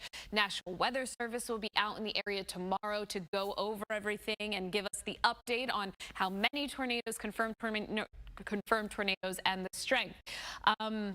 Tornado warning has just, nope, it's still in effect for Lake County, but again, we are expecting, okay, circulation has intensified just west of Gary Airport, so we're going to monitor that. It's just to the north of the airport. So let me go back to radar here. We're finding still some circulation in this region from Ivanhoe up towards Clark Junction. It's a very popular airport in this region. A lot of folks, they use it frequently for the air and water show, I believe, in this area. So still monitoring some very weak rotation. Let me take a look at velocity in this region. Yeah, it doesn't look very good on velocity It doesn't, right now, but the Weather Service is suggesting there is some circulation developing there, and Gary Airport is just off US 12 and I-90 there. It's kind of in the northwest corner of Gary, just across the city line, rather, from East Chicago into Gary. So that's where this circulation is still being apparently seen. It's right along the shoreline now, north of the airport, is where that circulation is. So as we're looking at the map here, there's Chicago. Down here is Gary. So right here, and I've got to zoom out just a little bit to give you a sense of where the airport is. Right here is where the Gary Airport is located. You kind of see even on the map the runways here. So right up here, right along the lakefront, right on the shoreline is where this potential tornado is located according to the Weather Service. So it's just about ready to cross out into the lake and then continue over the lake here in the next few minutes. Looking at the radar scans, you know, most of the activity is out over the lake in terms of the rain, but sometimes these rotation signatures, and when you look at a tornado that comes out of a storm, it doesn't go directly straight down from where it shows up on the radar. Sometimes it can be angled down to a different location, maybe off by a half mile or so from where it shows up on the radar, just because of where the radar is detecting the rotation. Down at the ground level, it could be a little off from what the radar is picking up. But nonetheless, right here, just north of the airport, is where that circulation is located, and it's just about ready to cross out into the lake. Gary Airport Tower staff reporting seeing the rotation 2 miles north of the field, indicating it does not appear to be on the ground. So that's the latest update from the crew there at the Gary Airport, giving us some information about what they're seeing there at the Gary Airport. So that's a good sign. I'll tell you, Cheryl, this will be canceled before 9:30. I can tell you that. Just a matter of another couple minutes here. Minutes, as they're seeing some of that circulation just passing now north of the Gary Airport. Let me turn off sweeping radar. You can see a clear view of the map right now. So there's the airport, Clark Junction just to the north, I-90, and that rotation just being spotted by some staffers there at the Gary Airport Tower. So what we're going to continue to watch here is that this is going to continue to lift north, up and away from this area. Severe weather will be kicked out of here. Just waiting to get a confirmation that this tornado warning is going to expire before 9:30. It is now 9:20. I really don't see any extreme threats from the storm system as it looks up to the north. So if you're in this area close to the Gary Airport, give it a few more minutes to let it completely clear from your region. And then once we get this storm out of here, up to the north and off to the east, we're going to have a much quieter night in terms of storms. However, a big transition will be coming through. Temperatures are going to dive and plummet. We're going to feel so much colder tomorrow morning with the threat of some snow, and we'll continue to keep you posted on that. But for now, we did just want to chime in and bring you the very latest with that recent report coming in from the National Weather Service that some weak rotation was being spotted here in northwest Indiana, East Chicago, over towards Ivanhoe and I-90. Again, the cell is passing just up to the north and east and off of the lake into open water, so definitely weakening. Larry, just waiting here for the National Weather Service to chime in with this passing to the north of warned area to expire. It should be expired here pretty quickly. I'm trying to communicate with the Weather Service. And the National Weather Service are the folks that issue these warnings when we get them from when they get across the map for us, and when we get alerts in the bottom of your screen when the warnings come across. Even your phone alerts, the warnings, severe thunderstorm warnings and tornado warnings come from the National Weather Service office, and we relay with them what we're seeing. They pass along their information that they're seeing to us too. But as you can really clearly see, the storm itself is out over the lake, so pretty much the tornado threat is over here in Lake County, Indiana.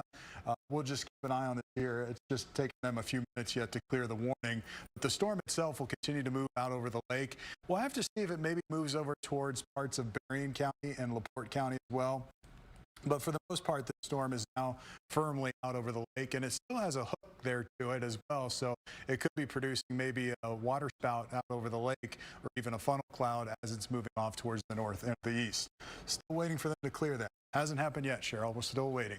It's got to happen in a matter of minutes here. We are watching this closely. It is moving out of here, and we just want to get that confirmation to relay to you. Once this expires here in this area, we will be storm free really through the remainder of the evening, but we're going to see the winds pick up in intensity, gusts upwards of 30-40 miles per hour overnight. Temperatures dropping into the 20s. We had a high of 74 degrees today. This is going to be one of the largest temperature drops in this area in a matter of 24 hours. Won't be the greatest, but it's going to be significant, and it's going to feel so much different tomorrow. Really is a sign of just how powerful this storm system has been. I can see that we're chatting with National Weather Service right now, waiting to get that confirmation that that warning has expired. And just to give you an overview here on regional satellite and radar, the tornado watch set to expire at 10 p.m. across the area. Let's zoom on out so you can see once these storms pass up to the north and east, as they are at this moment in time, back to the west with this cold front, we're tapping into a much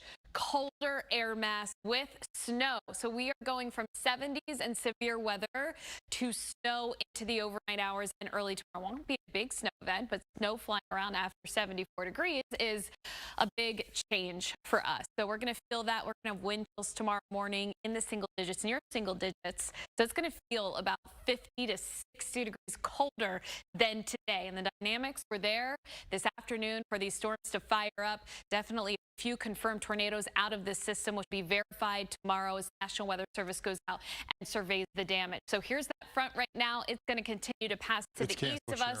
Finally, we are getting word that tornado warning is canceled in the area. We are going to bring you the very latest coming up on our news at 10. For now, we will get back to regular programming.